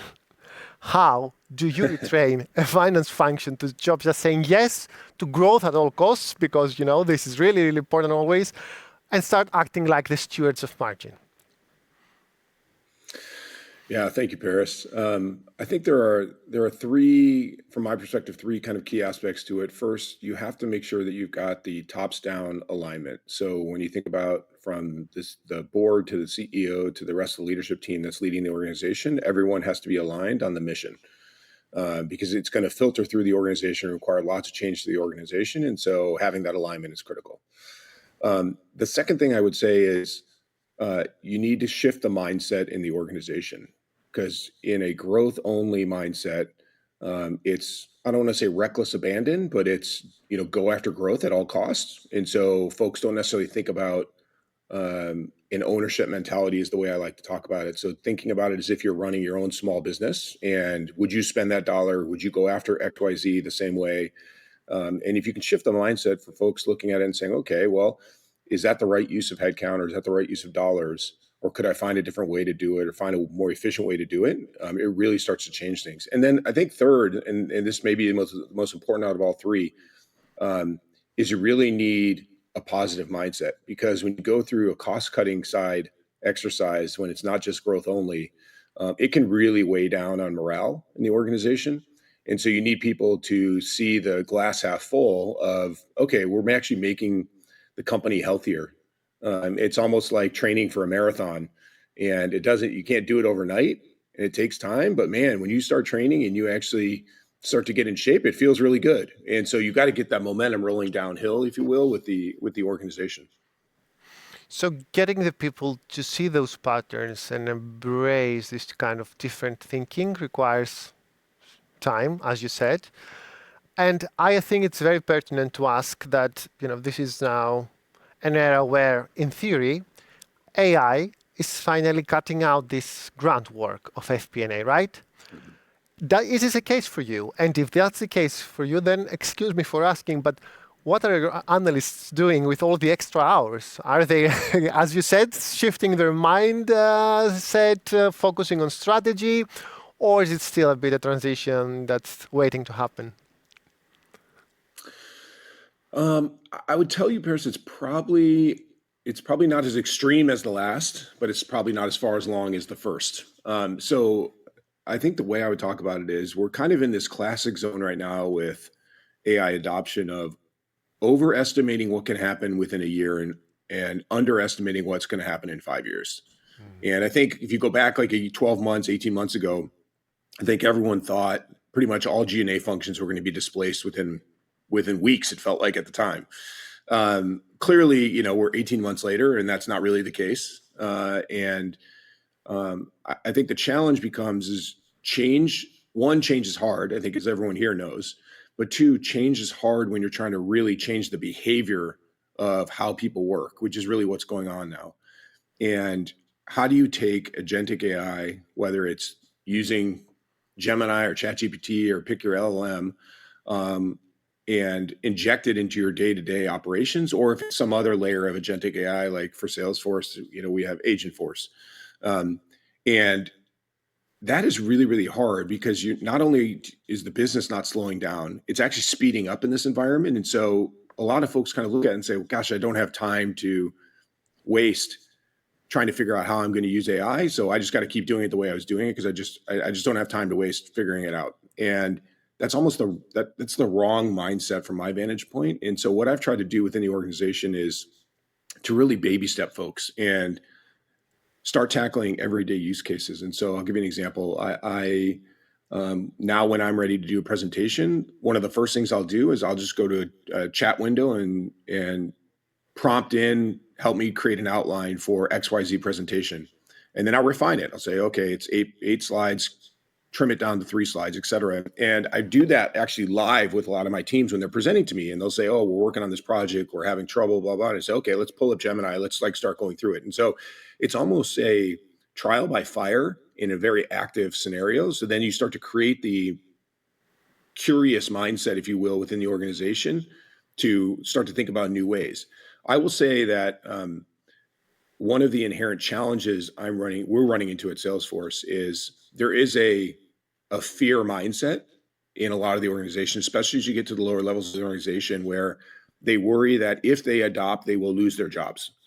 And the mindset I'm trying to push within the organization is to shift that from fear of losing my job to I can spend more time actually impacting the business and drive change in the business. And therefore, I'm not going to lose my job because the impact's greater. And then then we don't necessarily need to scale at the same pace we were scaling before to keep up with the business in the finance organization. Yeah. And thank you for saying that, because learning something new and unlearning, as we discussed in the previous panel and with Frank, means that you need to try. Trying. We shouldn't be afraid of trying. And that also builds on the discussions we had about culture, about transparency. And you doing this, I'm sure it's very inspiring for the rest of your team members. But you also have, given your unique role, because you hold the keys both to finance, right, and investor relations, so you see the market from all sides, and you know what is happening out there, so you have a more comprehensive perspective. When it comes to you hiring for your top-tier FP&A and strategy teams at Salesforce, what is the X factor you're looking for? Is it, for example, the person who can build the most complex model, because you just said that the models advance fast and quickly and sometimes we need time to adapt? Or at the end of the day, is the person who can tell the story behind the model? Yeah, it's a great question. It's interesting. I rarely, when I'm screening folks or looking for talent, do I actually go in and say, how strong of a model person are you? I mean, it happens, but it's not a prerequisite per se, because we could teach people how to model. I actually don't worry about that side of things. There's really two really important attributes I look for. First is I want to see a curious mindset or intellectual curiosity. I need folks who are willing to or want to ask the next question, the layered question, and really get to the root of what's happening. Because at the end of the day in finance, understanding the numbers, not just reporting the news, but really understanding the numbers, what's driving the numbers, how that shows up, how that impacts the business, to me is super, super critical. And then the second really important asset is the ability to communicate. So clearly, concisely articulate the message you're trying to get across. It doesn't matter what the forum is, if that's a presentation, if that's in an email, if that's in some sort of Word document, like it doesn't really matter. The important is that folks hear the message that you're trying to convey. And I think what I see a lot of times with especially folks younger in their careers, they're very excited about the work they're doing. And so the ability to concisely articulate what's happening is a real challenge, because they're so proud of the work. They want to just tell you everything that they've done instead of telling you what really matters. And it's obviously a skill that matures over time, but that I would say is the second one. And then I'll add a third, even though I told you only two, but it's very relevant for the topic around AI. And that is something really curious happened last summer for us with our class of interns that came in. And that is the level of AI knowledge that they brought into the equation. And brought into the day-to-day job was eye-opening for us. I, to be honest, didn't anticipate it. And they took an AI-first mindset to everything they did. And what it really showed us was that the next generation of workers that are coming in, just like, when I came up, and this is a long time ago, but when I came up through the ranks, like we didn't even have computers. So I learned how to do journal entries and all that stuff on paper. Now the the class that's coming through now is learning how to do everything with an AI first mentality. And that was a huge, I would say, breath of fresh air and injection of adrenaline into the organization, because now we looked at them and said, oh man, we got to bring all these people back next summer. And then we got to go after them more aggressively, because we need that first AI mindset injected in the organization to help some of the people that are already here. So that was probably the third that was super eye-opening for us, and I think is going to be a trend going forward. Yeah, we're shifting into an AI native workforce, and we have a panel that will discuss this right next. We'll have only 30 seconds left, so I want to ask you, if the leaders, our attendees in this room together with us, want to future-proof their function for 2030, which again is not very far, what's the one conversation they need to have with their CEO tomorrow morning? Yeah, I would just say that no matter how hard it is, the leadership team in particular, you as the CFO and your executive leadership team need to lead from the front. So they need to be pushing. They need to drive the adoption of AI, and they need to. And you said it earlier, Paris. They need to let people fail, because there's going to be bumps along the road. And what you have to do is to eliminate the culture of fear that might exist in the organization. You have to let people fall down and get back up, and fall down and get back up, because it's going to be trial and error to find the magic in the system. Exactly. Thank you. Actually, Michael, thank you so much, because it was a masterclass in modern finance leadership. We appreciate your time and being so early with us, and hope to see you again soon. So, Mike just gave us the view from one major global powerhouse. But to really understand the market, we need to zoom out, and we need to see the data from thousands of companies. What is actually happening in the market right now? Who is getting hired? What skills do they have? Where are the shortages really hurting that we talked about? Is it skills? Is it talent? So to answer these questions, we have brought together 4 of our Randstad heavyweights. And they come from some of our key markets. Collectively, these leaders oversee the placement of thousands of professionals every year. And between us, they see the trends before the reports are even written.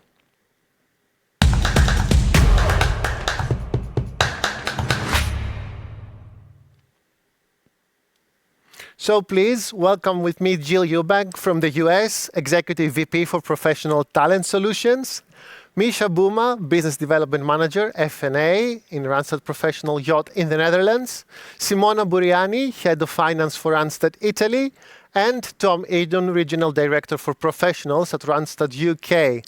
Hi team, welcome. It's so great to have you. Let's get straight down to business, because we talked a lot about AI. And Jill, naturally, I'll start with you, because the US is in the bleeding edge of Gen AI adoption, right? So we are seeing this paradox, and Mike briefly mentioned it.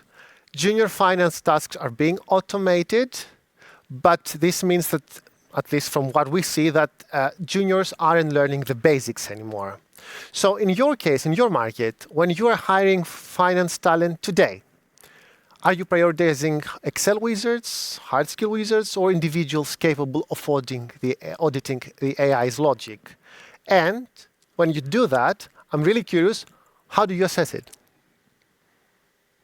Yeah, that's a really good question. I think we've heard today from the other panelists just how important kind of all of it is. Like you do need to have the hard skills. You do need to be able to have the soft skills as well. But the thing that I think we're seeing the most is the shift from, AI is coming in and replacing kind of those repetitive tasks. And what we find our hiring managers are really looking for, and a lot of the panelists said it, is the critical thinking, the strategic partner, the ability to analyze the data and be able to then turn around and say, what is it saying about our business? And really understanding it to be that strategic partner. So to answer the second part of your question on how we're screening for that and how we're finding those talent is, we used to be able to ask the questions around, the hard skills and really talk to our clients more about, you have to hire this person because they've got all the hard skills that you have. We're really having to adjust to ask questions around, what room were you sitting in? How did you analyze that data? What came from that data? And then what was the outcome of that? How did you impact the business? And that's how we're able to tell whether the talent or the people that we're placing have shifted from the hard skills to unlearning. You want to stay learning the hard skills, but then really embracing the evolution of what's happening in the finance and accounting community. Very interesting tip for those finance professionals out there who are about to get in an interview soon. So thank you for that. Misha, reflecting on what just Jill said, the Netherlands is incredibly tech forward, right? So we just discussed that if machines at the end of the day handle processing and finance, it's the humans who must interpret what this means. And it's what Jill is also asking our finance talent in the interviews. In your case, in the Netherlands, are Dutch companies focusing on upskilling the current workforce, or are they focusing on hiring new employees to replace those old processor positions? Well, we see that a lot of Dutch organizations are focusing on upskilling. The finance professional is a scarce professional, especially if you take a notice of what is at the moment we require from all these talents.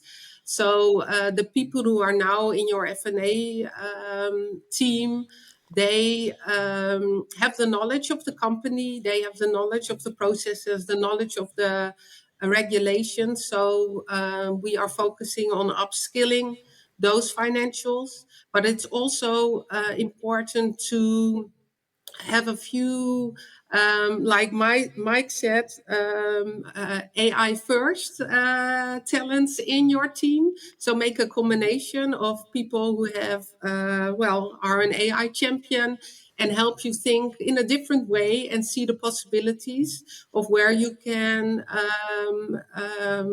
be more efficient, put in AI, and also, see where the best practices are, where you are able to scale. So focusing on upskilling, but also in joining different talents in one team. Yeah, you're right. Thank you, Misha. But we talked about this kind of AI native or AI first new grads. And Tom, in the UK, we know that the financial service firms, for years, they used to hire these armies of grads to grind their numbers. So this is done mostly by AI now. And in this case, okay, we know how the grads might be like, but what's the new role like? What's the new entry-level role? And how does your team sell a career in finance to a Gen Z person when the learning by doing part now belongs to the bot? Thanks, Paris. Certainly a great question and certainly very topical at the moment. And you're dead right. In the UK, we absolutely used to hire armies of grads to grind the numbers. That pathway is reducing, and AI now does a lot of that grind. But the opportunity hasn't disappeared, but it's just moved upwards. So the entry-level role is less about processing and more about thinking. Analyzing variances, asking why, challenging those assumptions and communicating those insights. The skill that we're selling to Gen Z is influence and not necessarily spreadsheets. They get faster exposure to real decisions, stakeholder conversations, and also commercial thinking. So rather than spending 3 years reconciling data, they start in meetings, they shadow business partners. They learn to ask better questions. AI is absolutely the calculator, but they are the judgment. And that pitch is simple from us. Your career accelerates because you're doing the interesting work much earlier. The value in finance is shifting from producing those numbers to making decisions with those numbers. And for ambitious grads, that's a much more attractive story than grinding those numbers at midnight. I'd definitely say so. You get to the core of the function faster. That's great. What's the case with Italy, Simona? Coming to you for a second, because we know that the Italian market faces a digital skills gap. So is it true, is the market still struggling to keep up, or are you seeing that Italian finance leaders are finally investing in also upskilling their workforce, as is the case with the Netherlands that Misha described? Paris, that's a very interesting question, and it captures the central dynamic we are currently seeing in the Italian market. The challenge of digital skills gap is indeed massive and something we are closely monitoring and working to address. To answer you directly, I believe we are seeing a mixed picture that is trending positively. The market is struggling to keep pace with the speed of digital transformation, and the scarcity of specialized talent is a significant bottleneck. It means it takes longer to hire people and there's more competition for skilled workers. However, we are observing a substantial shift among Italian finance leaders. There is a palpable and growing recognition that this is a strategic issue, not just an operational one. Consequently, many large and forward-thinking organizations are finally moving beyond awareness to concrete investment in upskilling and reskilling programs for their existing workforce. They are using outside experts and recruiters to quickly hire new talent to fill important skill needs. In short, the struggle is real and ongoing, but the commitment and investment in upskilling are accelerating, which gives us a positive outlook for the medium term. Thank you, Paris, for raising this important point. Thank you, Simona. That paints an optimistic picture of the changes in the Italian market, and it's great to hear that.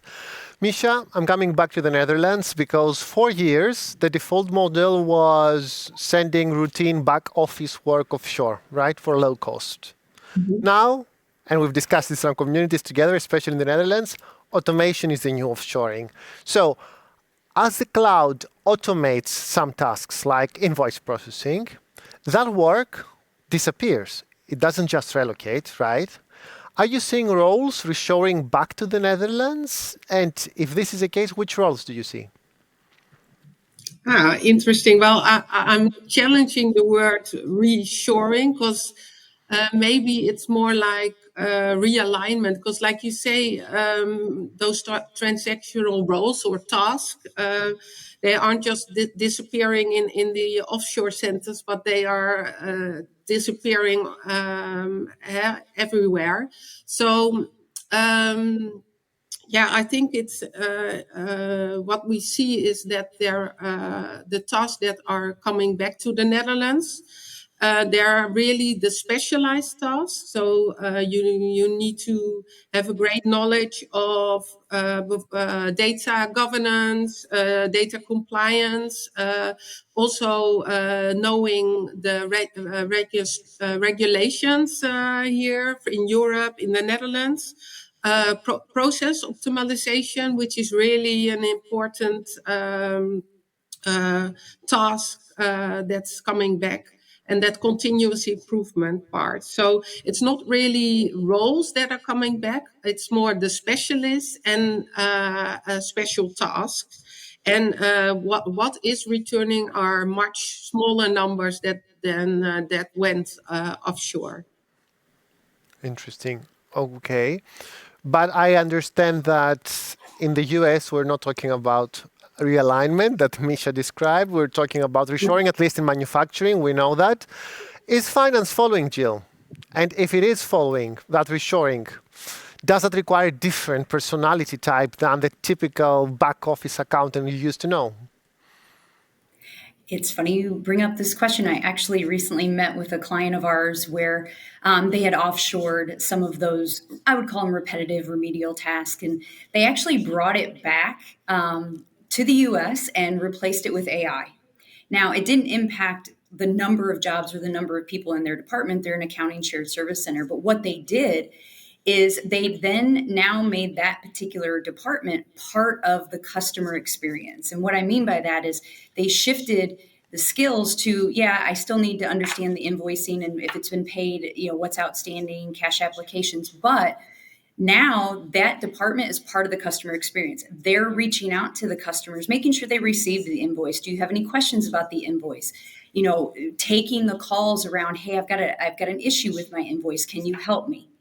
this doesn't make sense. I've paid the invoice. So in meeting with this customer, yes, the job technically came back to the US. It was replaced by AI, but nobody in the US, was displaced or lost their job, but they did reskill and upskill the department. And now they play a much different role in what's happening in the company, and they've made them part of the customer experience. Customer satisfaction has gone up. They've actually brought in more new customers, and they're growing faster than they've ever grown before. So it was very interesting to see that happen. Very interesting to also hear that upskilling and reskilling also remains at the focus of many finance companies or finance functions. Thanks, Jill. Simona, in Italy, relationships are everything, right? So as these transactional roles disappear because AI is taking over, this means that the remaining finance function or the roles in the finance team need to become more front-facing. You need to talk to sales, you need to talk to operations. So in this sense, is that introverted accountant, let's say, in Italian firms becoming obsolete? Is it all changing? Paris, the idea that the figure of an introverted accountant is not obsolete in the Italian context, but its role is undergoing deep and rapid evolution. In Italy, where relationships are very important, the finance function is abandoning the role of a mere record keeper to become a true strategic partner for the business. This change is driven by the fact that the work is no longer purely transactional. Routine accounting and low-value tasks are disappearing, being increasingly automated or outsourced. The roles that remain focus on higher value activities such as business partnering, which mean supporting sales and operation, speaking their language, and strategic analysis using data to provide forward-looking insights and guide future decisions. So introversion is no longer isolation, but is being redefined. Success requires effective, high-quality communication to build trust through structured interaction, not casual networking, while maintaining the fundamental capacity for deep analysis. The strategic introvert emerges a valuable figure who combines analytical competence with targeted communication skills, as every role in finance is now oriented towards the internal clients.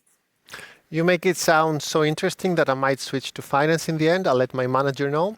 Tom, the UK has always been a hub for a high-level strategy, right? Come on, we've seen the movies, we know the role of the sector in the country. So the question is now, if the middle layer of finance is being automated away, are we seeing a polarization? So you're either a high-end strategic advisor or you're irrelevant. And what happened to the good old average middle manager?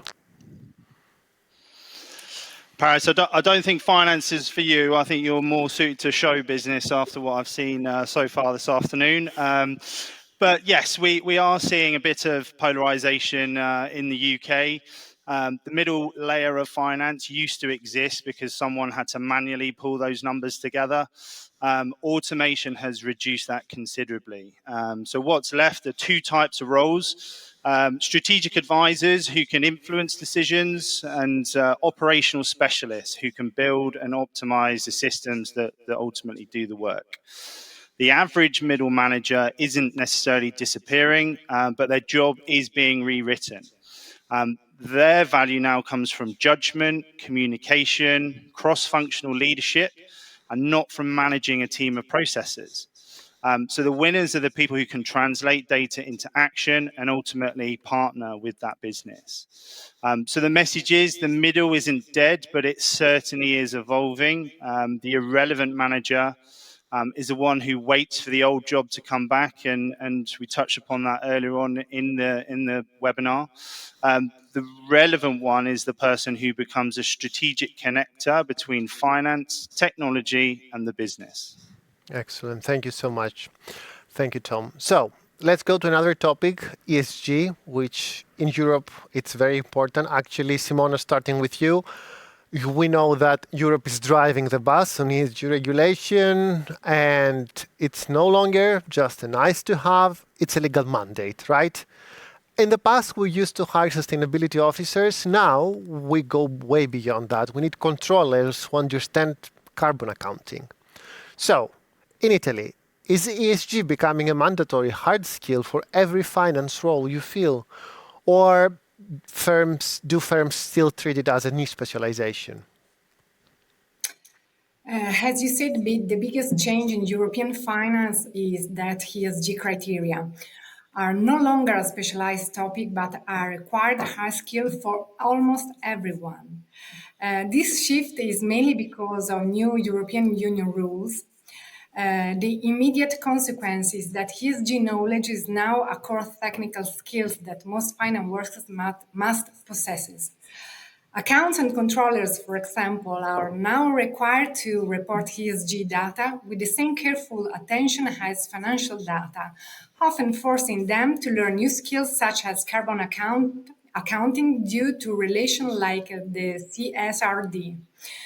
Similarly, risk managers, for example, are obligated to analyze ESG risks, in particular climate risk, following guidelines from the European Banking Authority. At least the most valued professionals are those who can successfully integrate ESG consideration into key financial activities, including budgeting and strategic planning. In short, Paris ESG is now a basic fundamental requirement for the entire finance department, not just a bonus skill. Interesting. Thank you, Simona. Tom, let's come to the UK for a second because we know it sits between the EU and the US model. So are your UK clients demanding green finance skills also for every role or for the majority of the roles? Or is it still something for more specialized ESG reporting teams? Yes, spot on. The UK is definitely kind of sat between the US and EU models, as you've mentioned. So ESG isn't mandatory for every finance role like it is increasingly in Europe, but it's no longer confined to specialist ESG reporting teams either. So what we're seeing is a shift in expectations. So controllers, FP&A, and even commercial finance roles are now expected to understand the basics of carbon accounting, regulatory reporting, and their ESG impact. Clients aren't asking for deep technical ESG expertise for every particular hire, but they do want finance talent who can speak the language and translate ESG risks into financial implications. So ESG has moved from a nice to have to a commercial literacy requirement. The specialist definitely still exists, but the baseline across the whole finance function is rising. Thanks, Tom. Jill, I think this is where the ocean really is between us, right? The contrast is sharp. So in the US, we hear about ESG fatigue. There's even political backlash in some cases. So when you are hiring a finance leader in New York, in Texas, in Boston, is ESG knowledge a resume builder, or is it something we don't really want to talk about right now? Well, I think it's industry and geography focus based on exactly what your industry is. So a little bit like Tom, I think that it's the knowledge needs to be there if it's not specific to their industry or geography, but it will continue to increase as it because a lot of companies in the U.S. are global as well. So it just depends on the industry. Are you global? Are you U.S. based? And then obviously, geography as well. So I'm with Tom. I think that it's becoming something, not necessarily a must-have in every finance role, but it is slowly becoming something. Something to look at. So my recommendation is my recommendation is that people continue to read up on it, learn from it, and increase your skills. With this community alone, we've noticed that most of the articles that we post on ESG seem to be our most popular. So people are interested in it and want to learn about it. And my recommendation is to keep doing that. Thanks, Jill. And it's definitely something to look out for 2030. Misha, the Netherlands is green, it's beautiful, and it's often pragmatic. Are your clients willing to pay premium for a finance talent that already have experience in ESG frameworks, or do they take it for granted already? Well, I recognize what both Simona and Tom are talking about. It really depends on the organization. We had a little bit of a change in Europe with the omnibus regulation, where the big companies need to be reporting on CSRD, but the smaller companies less. So when the pressure was off, they also are taking more time to make it more a standard in their finance roles and finance departments. So what I see, it's not really paying extra for this talent, but it's more in general. So we see that within finance, you need to know about the non-financial reporting. You are often responsible as financial also for the non-financial reporting, and also being adding value is really important. So maybe you have some sustainability goals as a company. As a financial, yes, you have to think about not only how can we make a profit, but also in how can we maybe be more sustainable and give advice on that. So that's what we see in our coming back to us from companies asking of finance talents with these two particular experience on their curriculum. Definitely a topic to keep our focus on for the next years. Thank you, Misha. Tom, let's switch a bit a topic and come to the issue of the UK workforce that is famous for resisting the return to office, right? But there's a cost. We know technical skills can work on Zoom or on Google Meet, but influence, negotiation, reading the room doesn't. So my question is the office becoming like sort of a skills gym? And are smart candidates actually wanting to go back to the office because they realize they might be stalling at home? And if this is the case, or if it's not the case, is your team selling this being in the office presence as a career booster?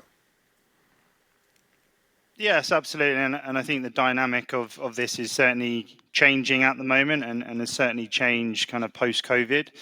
The UK workforce has indeed pushed back against that return to office. But the reality is some skills simply, as you've said, do not develop on a screen. Technical tasks can now be done anywhere, but ultimately influence, negotiation, reading a room are learned by being in that room. And what we're seeing now is a shift. Ambitious candidates are realizing they are actually stalling a little bit at home. Many candidates are starting to ask for more office time because they know that visibility, mentorship and sponsorship come from proximity. And that's why we're reframing the office, as you've mentioned, a bit of a skill gym. It's where you train those soft skills that drive towards that next promotion. When we're talking to candidates, we position office time not as about monitoring, but as that skills acceleration. Being present isn't about policing attendance. It's about putting yourself in the conversations where decisions and development actually happen. Exactly.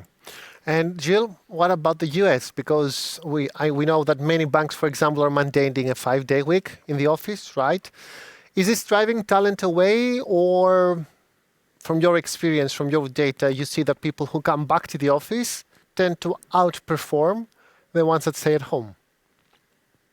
Yeah, most organizations are in some sort of hybrid model, right? That allows some flexibility, maybe with hours or days of the week. But yes, for the most part, I have noticed those that are going into the office and investing their time being surrounded by not only leaders and other departments, but even their peers tend to accelerate, and you can see their career trajectory happen a lot faster. Because like Tom said, I mean, you're putting yourself in a room that maybe you wouldn't be in if you were at home, or there's a meeting happening that you get pulled into, that you're able to absorb knowledge and be a part of the conversation. So the hybrid seems to be working. Now, are there still people that want 100% remote? Yes. Not as many companies are offering that, simply because companies have learned that in order to upskill people and to help them accelerate in their career along with the company growth, being together and partnering and being able to be strategic and critically think together is super important.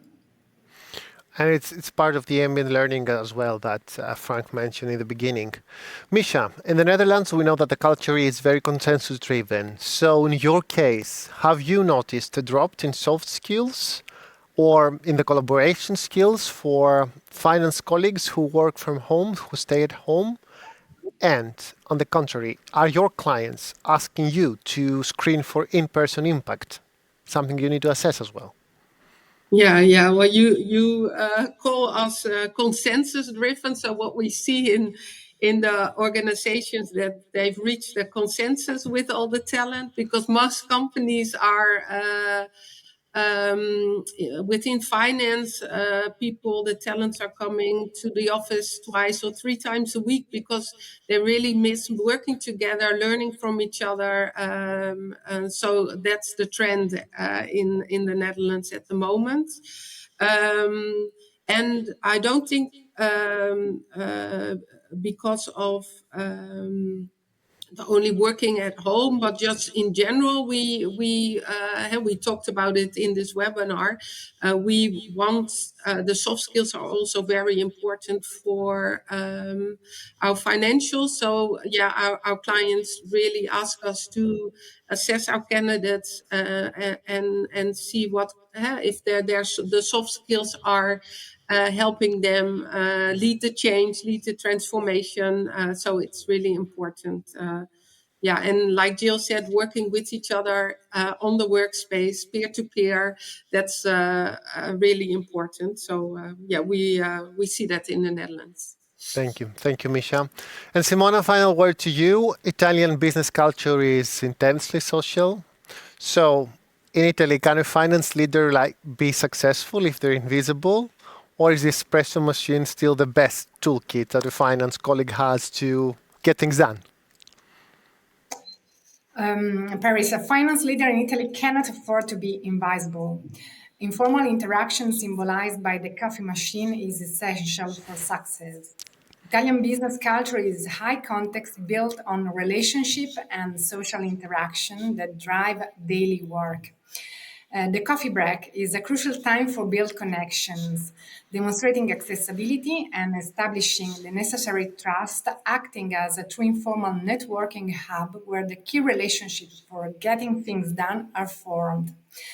As a result, a finance leader's technical authority must always be balanced with strong social visibility and participation. In Italy, leadership is built as much in formal meetings as it is, and perhaps more so during also in informal moments. The finance leader is the heart of all processes. So therefore, a widespread presence is required of them, adapting the relation style to the situation. Thank you, Simona. Tim, we're almost out of time. We're out of time, but I want one word from each of you. So if a client asks you tomorrow, what is the single most in-demand skill right now? Because we talk a lot about them. Not role, skill. What is it? Jill. Analysis. Tom. Commercial acumen. Misha. I have two, curiosity and adaptability. Okay. And Simona? Proactivity. Interesting. Jill, Tom, Misha, Simona, Tim, thank you so much for the reality check and for your insights.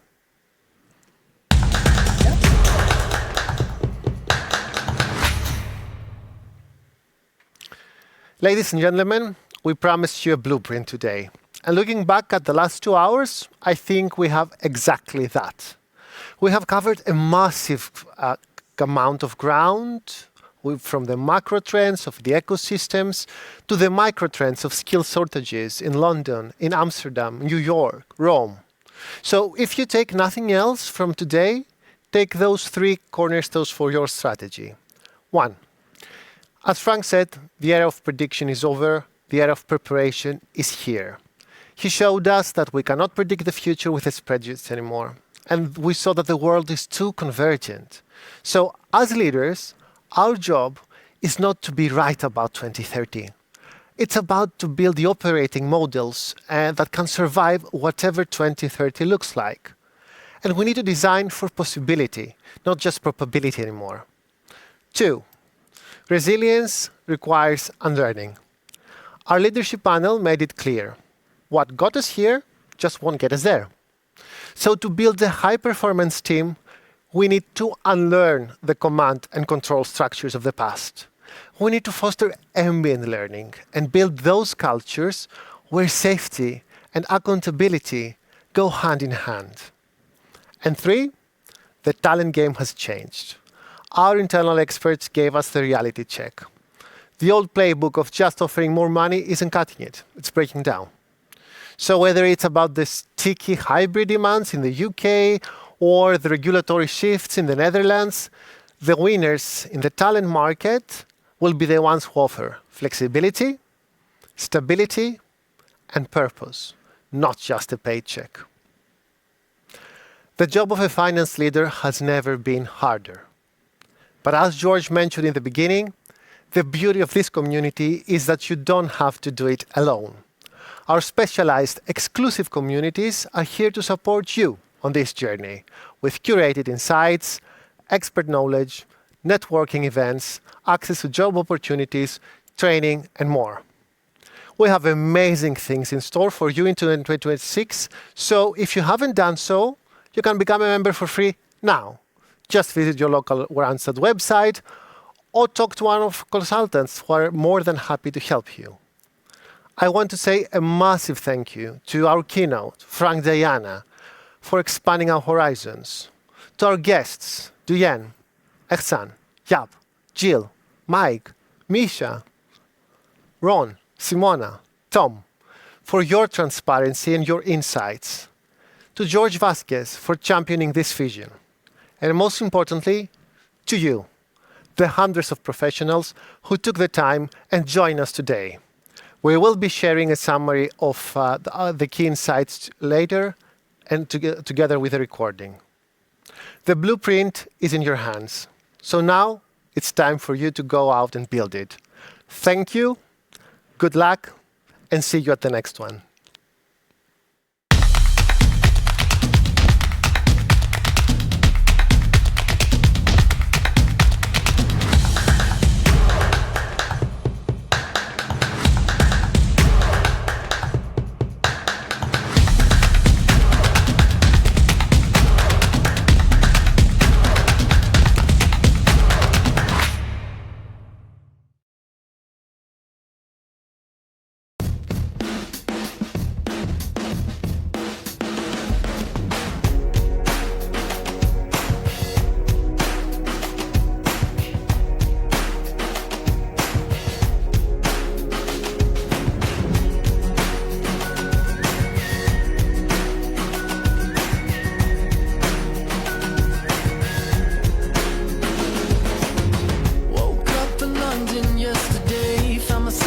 city near Piccadilly. Don't really know how I got here. I got some pictures on my phone, new names and numbers that I don't know. Address to places like Abbey Road. Day turns to night, night turns to whatever we want. We're young enough to say, oh, it's gotta be a good life.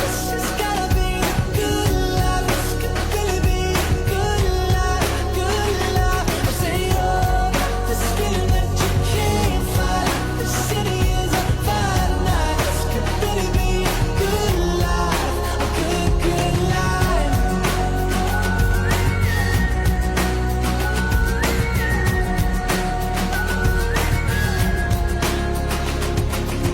To my friends in New York, I say hello. My friends in LA, they don't know where I've been for the past few years or so. Paris to China, to Colorado.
to complain about.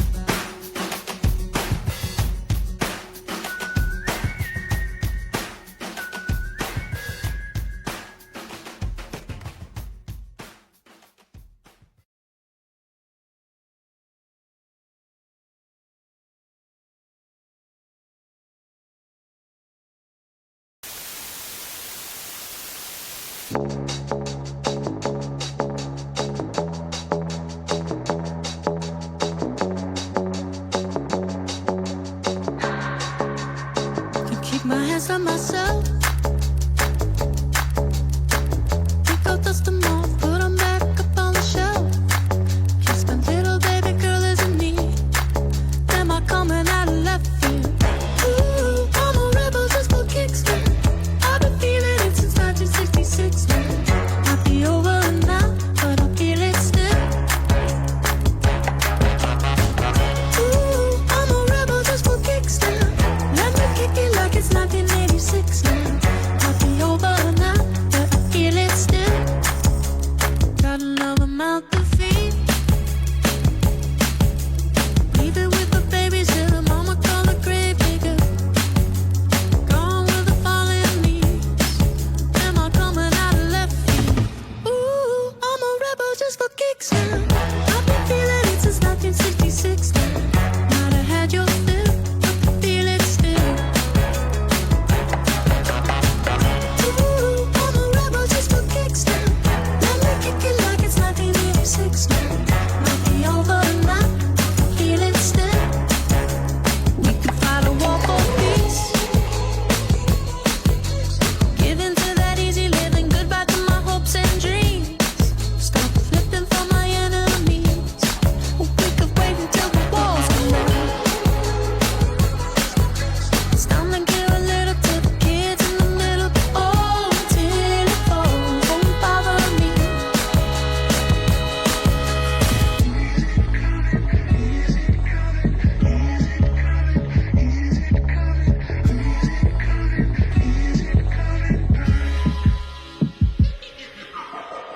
Ooh, I'm a rebel just for kicks. Yeah, your lover's an abyss for my heart to eclipse now.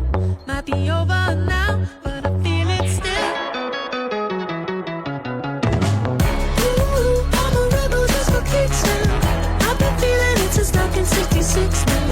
Might be over now, but I feel it still. Ooh, I'm a rebel just for kicks now. Let me kick it like it's 1986 now. Might be over now, but I feel it still. Might have had your fill, but I feel it still.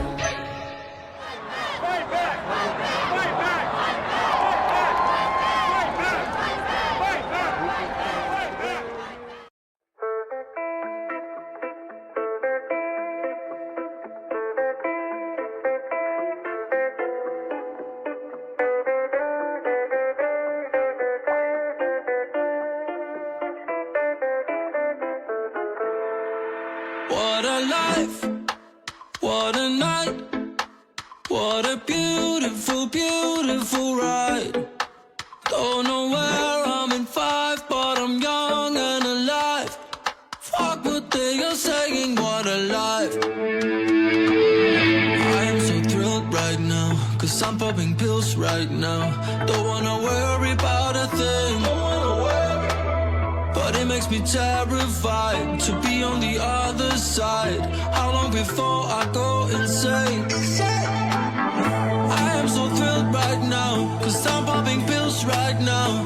Don't wanna worry about a thing, but it makes me terrified to be on the other side.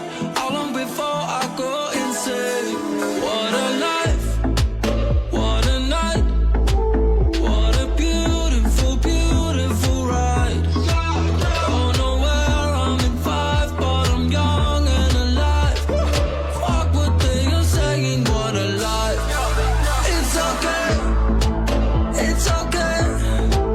Yeah, we living this way. Don't know where I'm in 5, but I'm young and alive. Fuck what they are saying, what a life. Don't really have a clue, nothing I need to do. I I got some money, but ain't got no plans. It's making me paranoid to float like an asteroid. How long before I go insane? Don't really have a clue. Nothing I need to do. I got some money, but ain't got no plans. It's making me paranoid to float like an asteroid.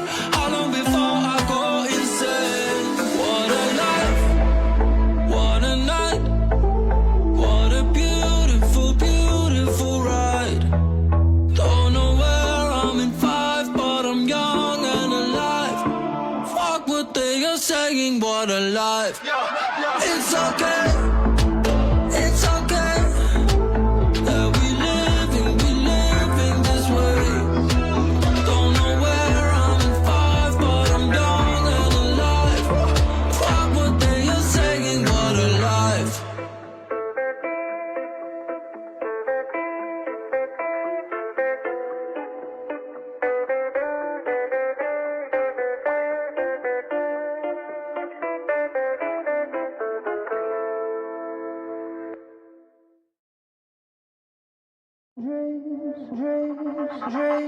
I've been having dreams, jumping on a trampoline, Flipping in the air, I'll never land, just float there. as I'm looking up, suddenly the sky erupts, Flames that light the trees, spread to falling leaves. Now they're right upon me. Wait, if I'm on fire, how am I so deep in love? When I dream of dying, I never feel so low. I've been having dreams, splashing in a summer stream, tripping, I fall in. I wanted it to happen. my body turns to ice. My body turns to ice.